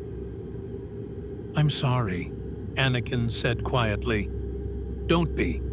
It taught me the most important lesson of my life. The universe doesn't care about your pain. It doesn't care about your loss. It will take everything you love and grind it into dust without hesitation or remorse." She met his eyes. "But that doesn't mean you stop fighting. It means you fight harder, smarter, and without the luxury of hope to comfort you. Because hope is a lie we tell ourselves to feel better about the inevitable." "That's bleak. That's the Imperium." Valerica stood. "Q told me about your choice, about Palpatine offering you power to save your wife, about you being willing to become something dark to keep her alive. Do you want to know what I think? Do I have a choice? You were making the wrong choice for the right reasons. Love is admirable. Sacrifice is noble. But becoming a monster to save someone you love just means you've created a monster. And the person you saved will have to live with what you've become." She moved toward the door, then paused. "The tech priests say Q's dimensional signature is unlike anything they've seen. He's not just from another universe, he exists partially outside normal causality. They think they can build a stabilizer, but it will require a power source of immense magnitude. Where do we find that?" Valerica's smile was sharp. "We already have one. There's a Necron tomb world 3 systems away, dormant for millennia. If we can extract a power matrix from their technology, it should provide the energy needed to stabilize Q's connection to his continuum. Which means we have to raid a Necron tomb world," Anakin finished. "Of course we do. Because nothing in this universe can be simple." Welcome to the 41st millennium, Skywalker, where every solution creates 3 new problems, and the best we can hope for is that we survive long enough to regret our choices. She left. Anakin sat alone, staring out at the Forge world with its constant smoke and fire, its endless production of weapons for wars that would never end. And he thought about Padmé, about the choice he'd been about to make, about whether Valerica was right, whether becoming a monster to save someone would just mean damning them both. The door opened again. Q shuffled in, looking like he'd been through a medical procedure designed by someone who thought pain was a sacrament. His face was pale. his hands shaking. And there were fresh burn marks on his temples where the tech priests had attached their scanning equipment. "They mapped my connection to the Continuum," Q said, collapsing onto the bench. "Do you know what they found? My link isn't just being blocked by the warp, it's being actively strangled. Like something is wrapping around the dimensional corridor and squeezing. Every time I try to pull power through, it tightens. What does that mean? It means someone or something wants me trapped here. Not dead, trapped, which confirms what we suspected. This isn't random. We didn't fall through dimensions by accident. We were pulled." Q looked at him with bloodshot eyes. "Someone in this universe has technology or power advanced enough to reach across the void between realities and yank us through. And they did it for a reason." "What reason?" "That's the terrifying part. I don't know. But the Necrons called me a chronological paradox. Tzeentch wants to study me. Someone tipped off the Necrons to our location. It's all connected, Anakin. We're pieces on a board we can't even see, being moved by a player we don't understand." Anakin felt cold dread settle into his stomach. "So what do we do?" "We play the game," Q said grimly. "We raid the Necron tomb world. We get the power matrix. We build the stabilizer. And then, if we survive all that, we find out who pulled us here and ask them very pointed questions, possibly while the Inquisitor shoots them." "And Padmé?" Q's expression softened. "If we can stabilize my powers, I can open a corridor home. But Anakin, you need to understand something. Time moves differently between dimensions. By the time we get back, weeks or months might have passed in your timeline, or minutes, or years. There's no way to know." "Then we'd better hurry," Q nodded. "Then we'd better hurry." The briefing took place in a strategy chamber that looked like it had been designed during the Crusades and hadn't been updated since. Inquisitor Valerica stood before a hololithic display showing a planet wrapped in eternal darkness, its surface dotted with pyramidal structures that gleamed with sickly green light. "Tomb World designation Carthax 7, Valerica announced. "Dormant Necron installation. Intelligence suggests it houses a dynasty of approximately 10,000 warriors in stasis, guarded by automated defense systems and temporal displacement fields. We need to infiltrate the primary tomb complex, bypass or destroy the defensive measures, and extract a functional power matrix without waking the entire dynasty." Sister Carmilla, standing at attention, raised her hand. "Inquisitor, that plan has more failure points than a corrupted servitor." "I'm aware, Sister, which is why we're bringing Q." Valerica gestured at the exhausted, omnipotent being. "His temporal manipulation, even limited, should allow us to bypass some of the defensive systems. Skywalker's combat skills will handle anything that wakes up. And I'll provide the faith and firepower to ensure we don't die screaming." "What about the tomb's guardians?" Anakin asked, studying the hololithic display. "Those pyramids are massive. There must be command units, elite warriors, maybe even one of their lords." "Almost certainly," Valerica agreed, "which is why this is classified as a suicide mission with a 30% survival probability.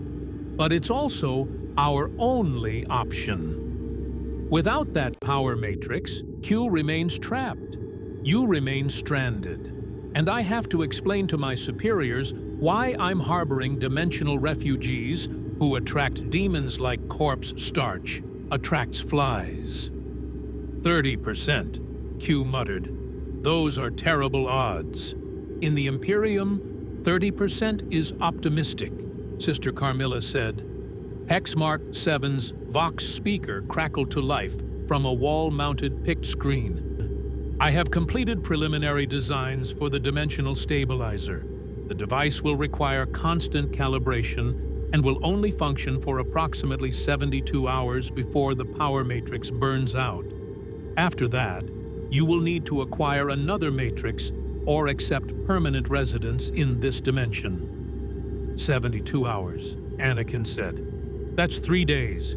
Can you open a corridor home in 3 days, Q? Q's expression was grim. If I understand the stabilizer's function correctly, if the warp doesn't interfere, and if whoever pulled us here doesn't stop us. Maybe. But that's a lot of ifs, Anakin. I'm getting used to them, Anakin said. He turned to Valerica. When do we leave? 6 hours. That gives Q time to rest, and the tech priests time to prepare our infiltration equipment. Valerica's gaze was steady. I'll be honest with you both. We might not survive this. Tomb worlds are death traps built by a race that conquered the galaxy before humanity even existed. But if we do survive, if we get that matrix, then you'll have your chance to go home, to save your Padmé, to make the choice you were denied. Anakin met her eyes. Thank you. Don't thank me yet. Thank me if we survive. Valerica dismissed them with a gesture. Rest, pray if you're inclined, and prepare yourselves for a descent into a tomb that was never meant to be opened. As they filed out of the strategy chamber, Q leaned close to Anakin. You know what the worst part is? What? I'm actually starting to like these people. The religious zealotry, the casual acceptance of mortality, the complete lack of safety regulations, it's all deeply disturbing. But they're fighting against impossible odds with absolute conviction, and that's admirable, in a horrifying sort of way. Anakin glanced back at Inquisitor Valerica, who was studying the tomb world hololithic with the expression of someone planning either a miracle or a massacre. Yeah, he agreed quietly. I know what you mean. 6 hours until they descended into a tomb of ancient horrors. 6 hours until they either found a way home or died trying. In the 41st millennium, that counted as generous preparation time. The shuttle that carried them toward Tomb World Carthax Upper 7 was equipped with stealth technology that the tech priests insisted was blessed by the Omnissiah, and only 17% likely to catastrophically fail. Anakin found this less than reassuring. The strike team was small. Inquisitor Valerica, Sister Carmilla, Q, Anakin, and 2 tech priests, Hex Mark 7 and a younger adept named Sigma 9, who communicated entirely in nervous binary chirps. They also brought enough explosives to level a city block, and what Valerica called a void coffin, a specialized container designed to safely extract the Necron power matrix without triggering its self-destruct mechanisms. Probably. The tomb world grew larger in the viewport as they descended. Its surface was a wasteland of black sand and jagged obsidian formations, broken only by the pyramidal tomb structures that rose like monuments to a dead civilization's arrogance. Green energy pulsed through crystalline channels that networked across the planet's surface like diseased veins. The tomb's entrance is located here, Valerica pointed at a hololithic display. We'll need to descend approximately 3 kilometers underground, navigate the stasis chambers without waking the sleepers, reach the power core, extract the matrix, and evacuate before the entire dynasty awakens and murders us. When you say it like that, it sounds almost impossible, Q said. That's because it is almost impossible, Sister Carmilla replied. But the Emperor protects those who have faith, and excellent weapons. She patted her bolter affectionately. The shuttle touched down on a plateau overlooking the tomb entrance, a massive doorway carved with hieroglyphs that seemed to writhe when observed directly. Hex Mark 7 approached with his scanning equipment, Mechadendrites extended toward the entrance like curious metal tentacles. "The entrance is sealed by a temporal lock," he announced. "It exists in a state of quantum superposition, simultaneously open and closed until observed by a consciousness that meets specific criteria." "Can you open it?" Valerica asked. "No, but he can." Hexmark 7's red eyes focused on Q.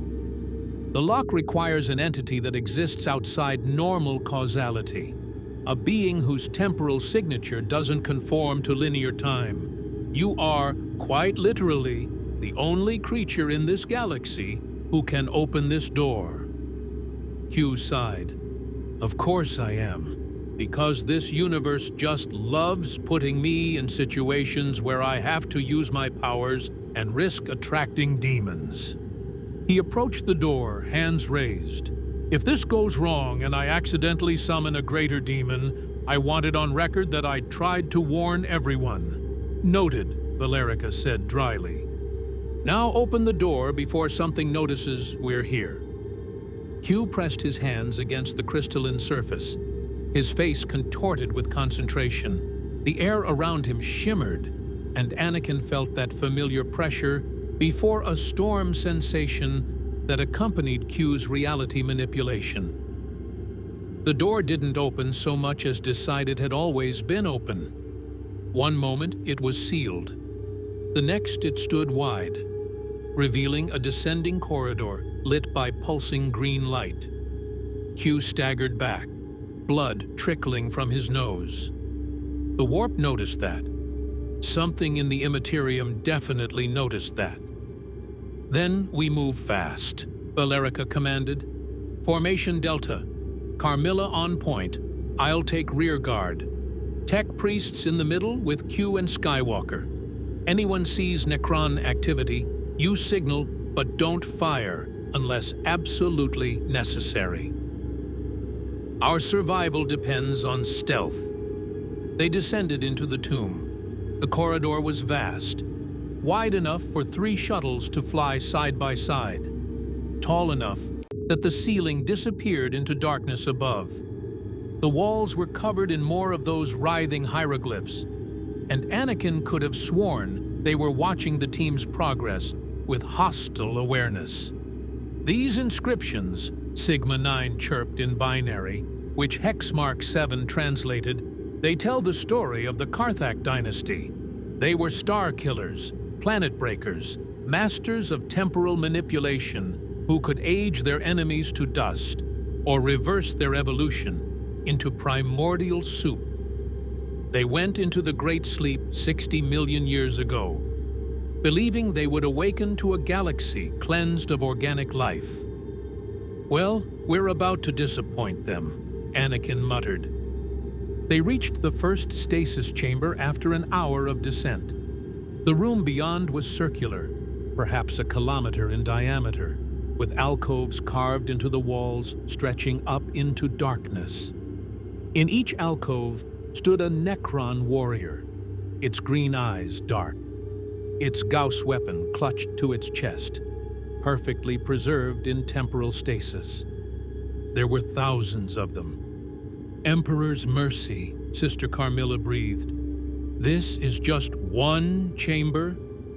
"One of 17, Hexmarker 7 confirmed, consulting his data slate. "The primary power core lies at the deepest level, 3 kilometers below us. We must traverse all 17 chambers without triggering the awakening protocols." "How do we do that?" Anakin asked. "Very, very carefully," Valerica said. "Q, can you create a temporal bubble around us? Something that will hide our passage through time itself?" Q considered this. "Possibly, but maintaining it for 3 kilometers while preventing warp incursion will be challenging. I'll need something to anchor the effect, something that exists in this reality but isn't affected by time." Hexmark 7's mechadendrites twitched with excitement. "The Necrons themselves. Their bodies exist in a quantum state, neither fully alive nor fully dead. If you could attune your temporal manipulation to their frequency, I'd be using them as a psychic shield, Q finished. Clever. Horrifying, but clever. He closed his eyes and began manipulating reality with careful precision. The effect was subtle but noticeable. The air around the strike team took on a slight shimmer, like heat haze, and the pulsing green light from the stasis alcoves seemed to flow around them rather than through them. "Move!" Q said through gritted teeth. "I can hold this for maybe 2 hours. After that, my brain starts leaking out my ears." They moved through the chamber in tense silence, weapons ready, every footstep carefully placed. The Necron warriors remained motionless, their green eyes dark, their ancient bodies locked in stasis. But Anakin couldn't shake the feeling that they were being watched, that somewhere in the quantum superposition of these machines' consciousness, they were aware of the intrusion and waiting for the perfect moment to strike. Chamber 2, Chamber 3, Chamber 4. In the 6th chamber, they found something different.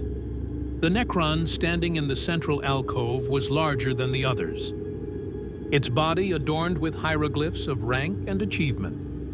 Its weapon wasn't a standard Gauss rifle, but a massive war scythe crackling with dimensional energy. And its eyes were glowing. "Tomb Lord," Bellarica whispered. "Everyone freeze." The Necron Lord's head rotated slowly, scanning the chamber with mechanical precision. Its gaze passed over the strike team, passed through Q's temporal bubble, and for a moment, Anakin was certain they'd been spotted. Then the Lord's head returned to its original position. The green glow in its eyes dimmed slightly, but didn't extinguish entirely.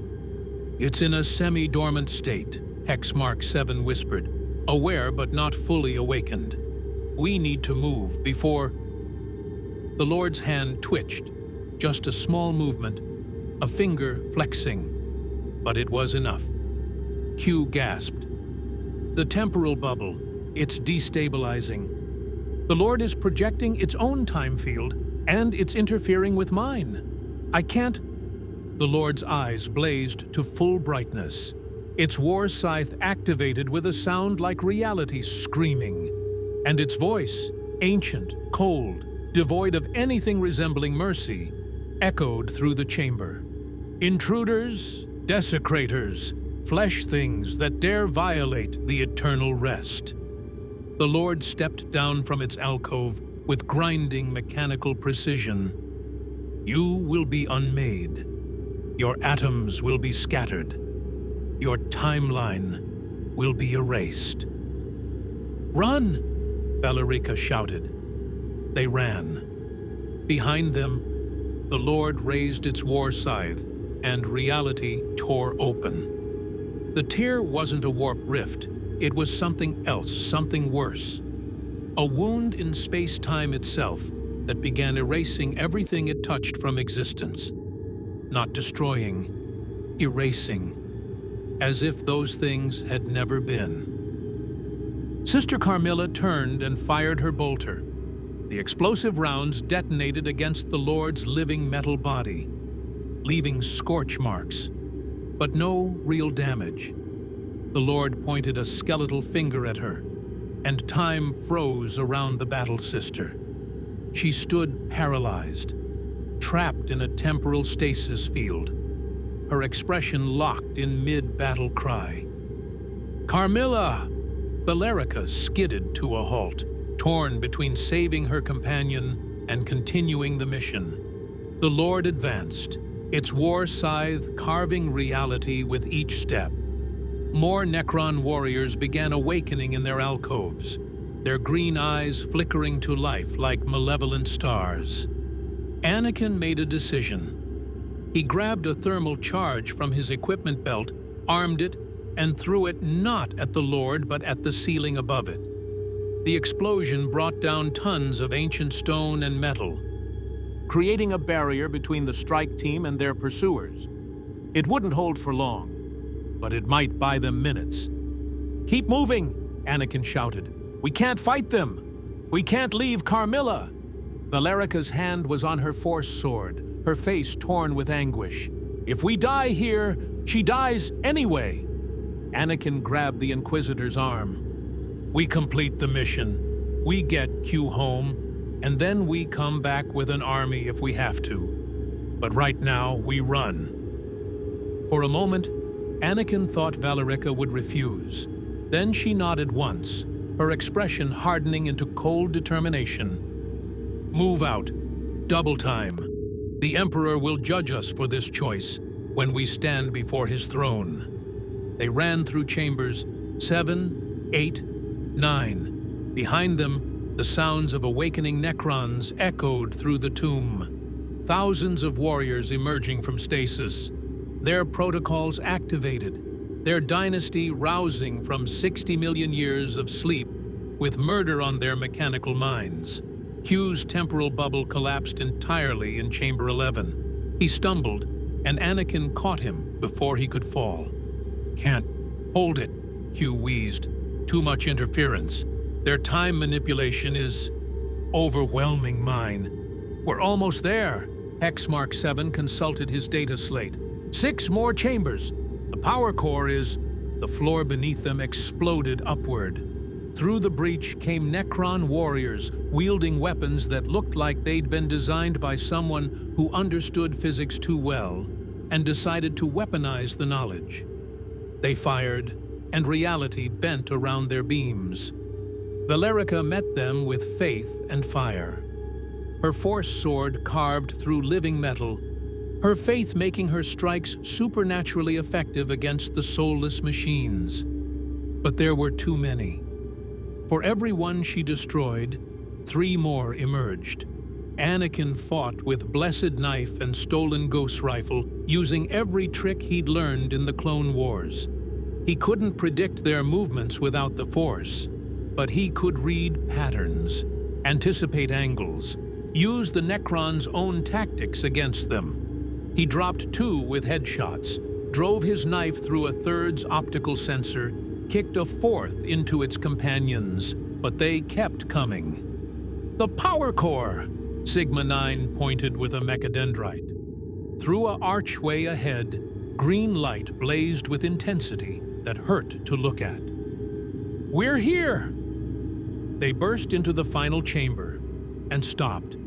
The power core was magnificent and terrible.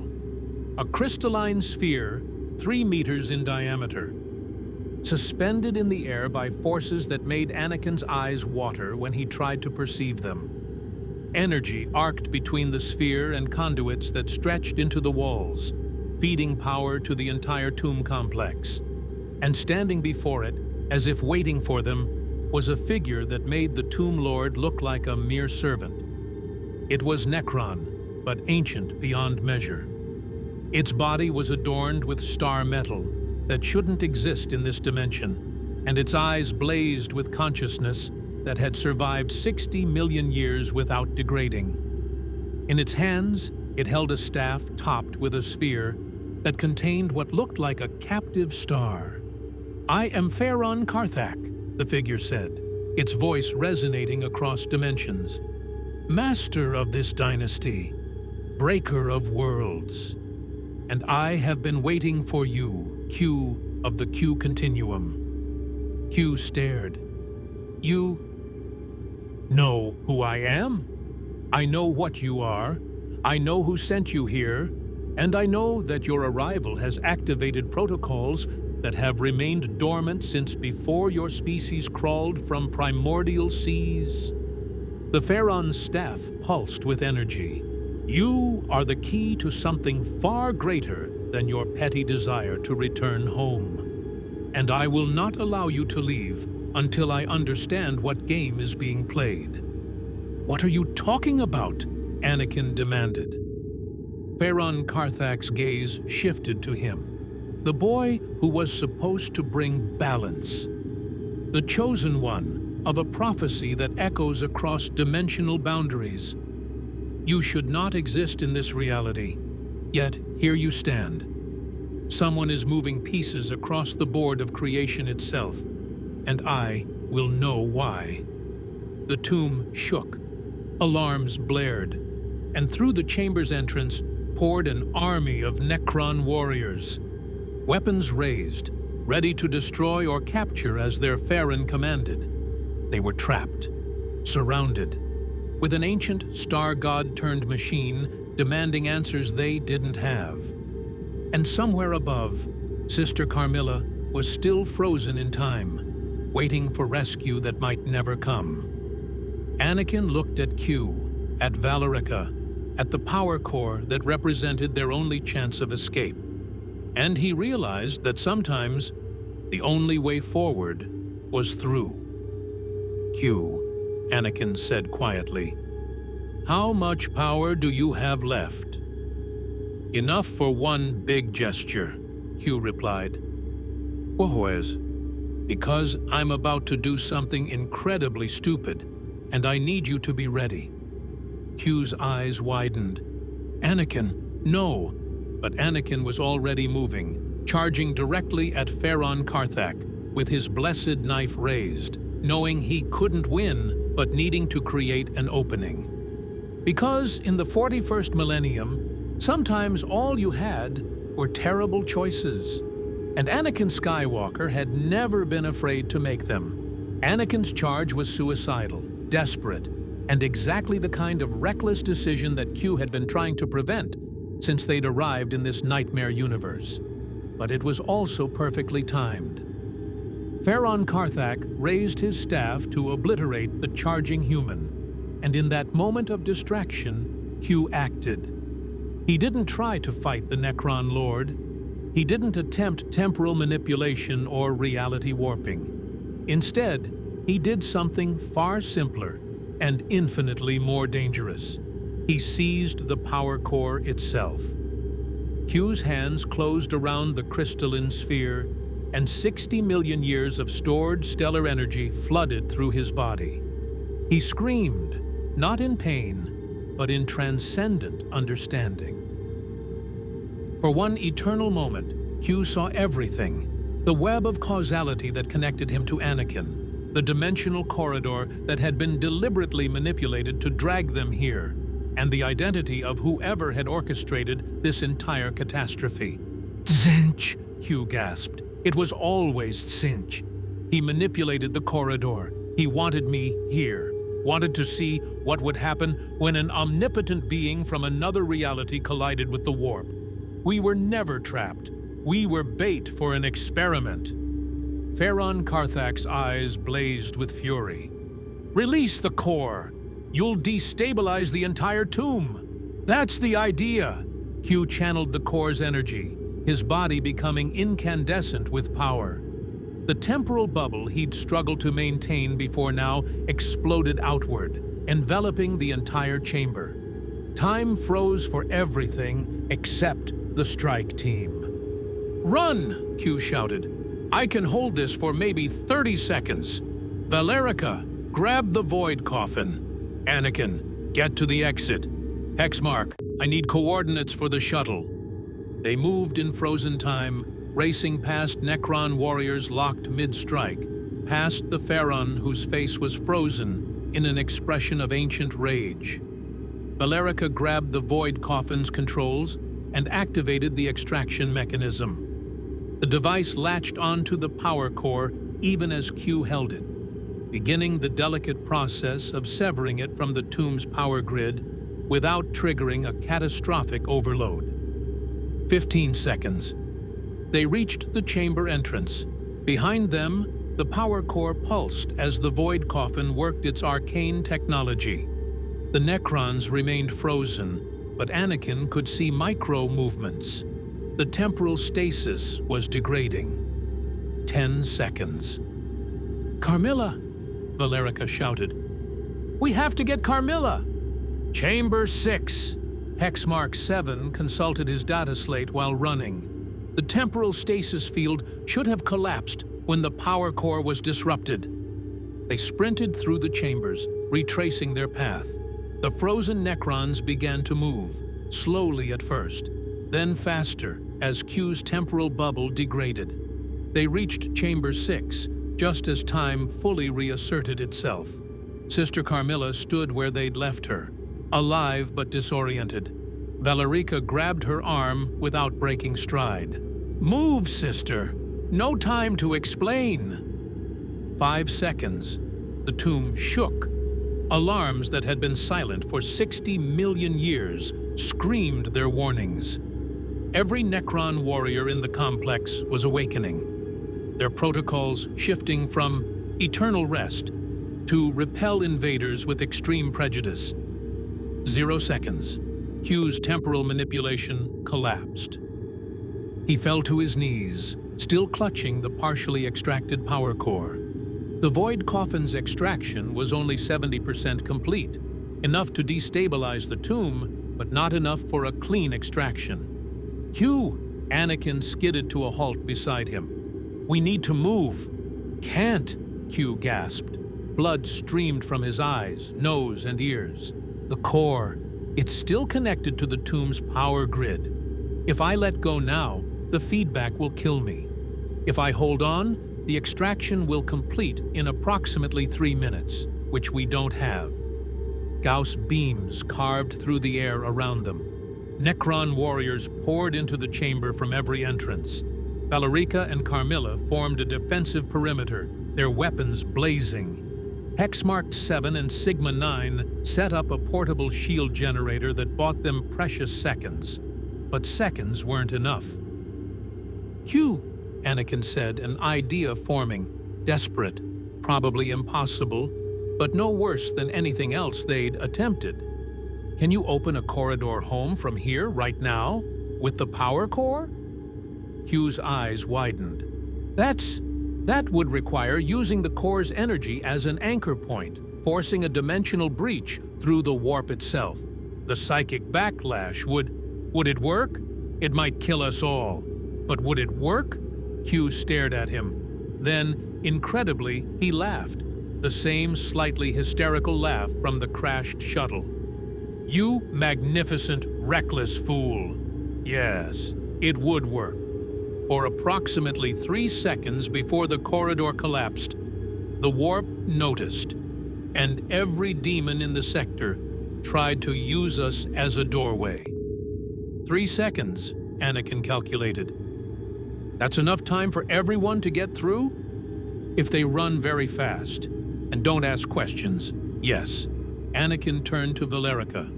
"Get your people ready to evacuate. Q's opening a portal home."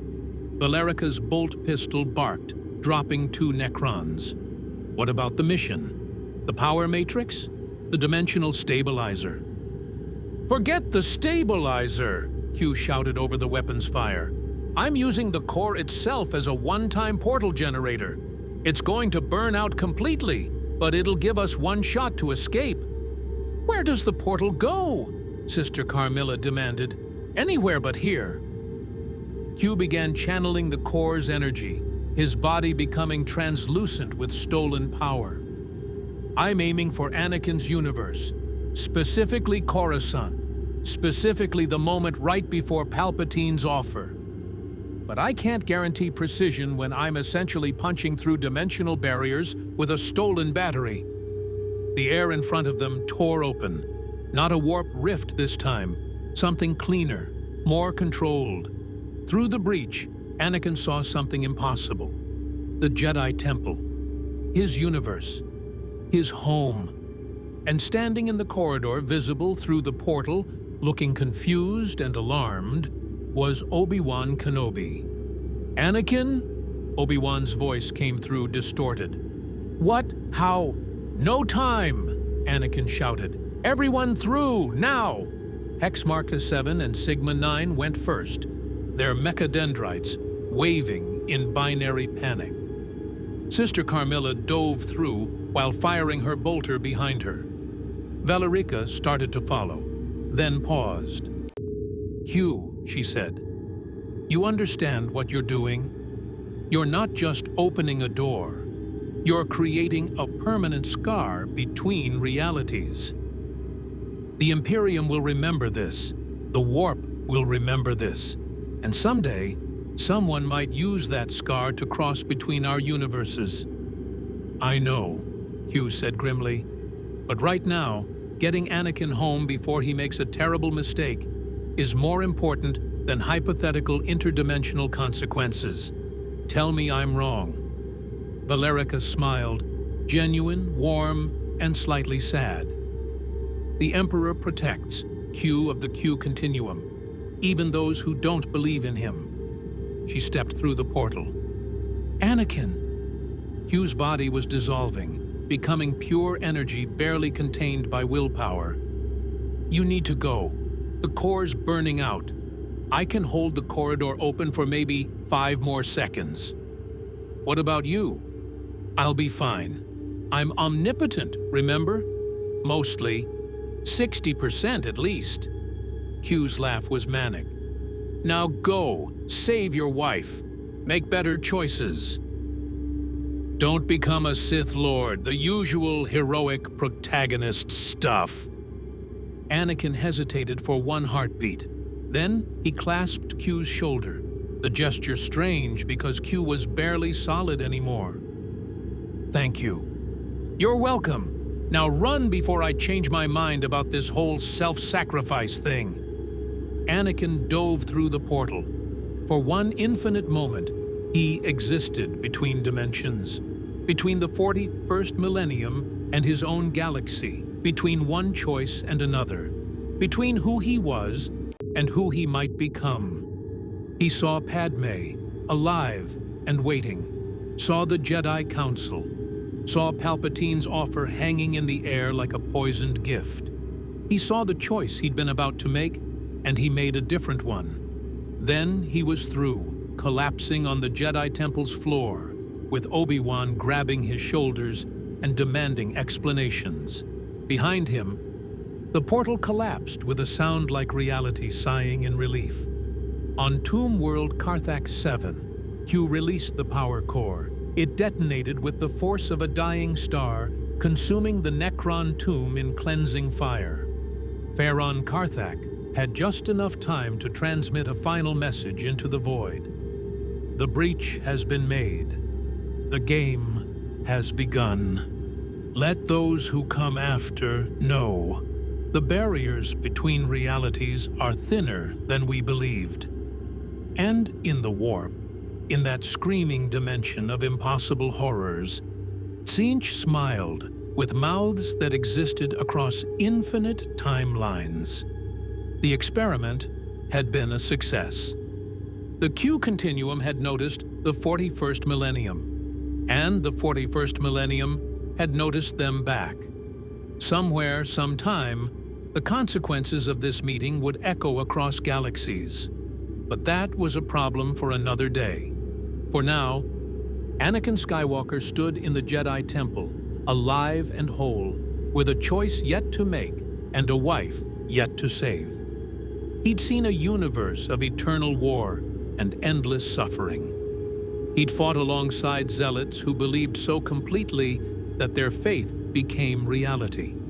He'd learned that sometimes surviving was victory enough, and that becoming a monster to save someone you loved just meant creating 2 victims instead of 1. He'd learned that destiny was negotiable, and he'd learned that even in the darkest possible future, people still fought, still believed, still hoped for something better. "Anakin," Obi-Wan said carefully, "where have you been, and why do you look like you've fought a war?" Anakin smiled, tired, scarred, but genuine. "Master, we need to talk about Padmé, about Palpatine, and about the choice I'm not going to make. In the 41st millennium, there is only war, but sometimes, just sometimes, a little light slips through from somewhere else, and even the smallest light can cast the longest shadow. The Emperor protects. More stories await.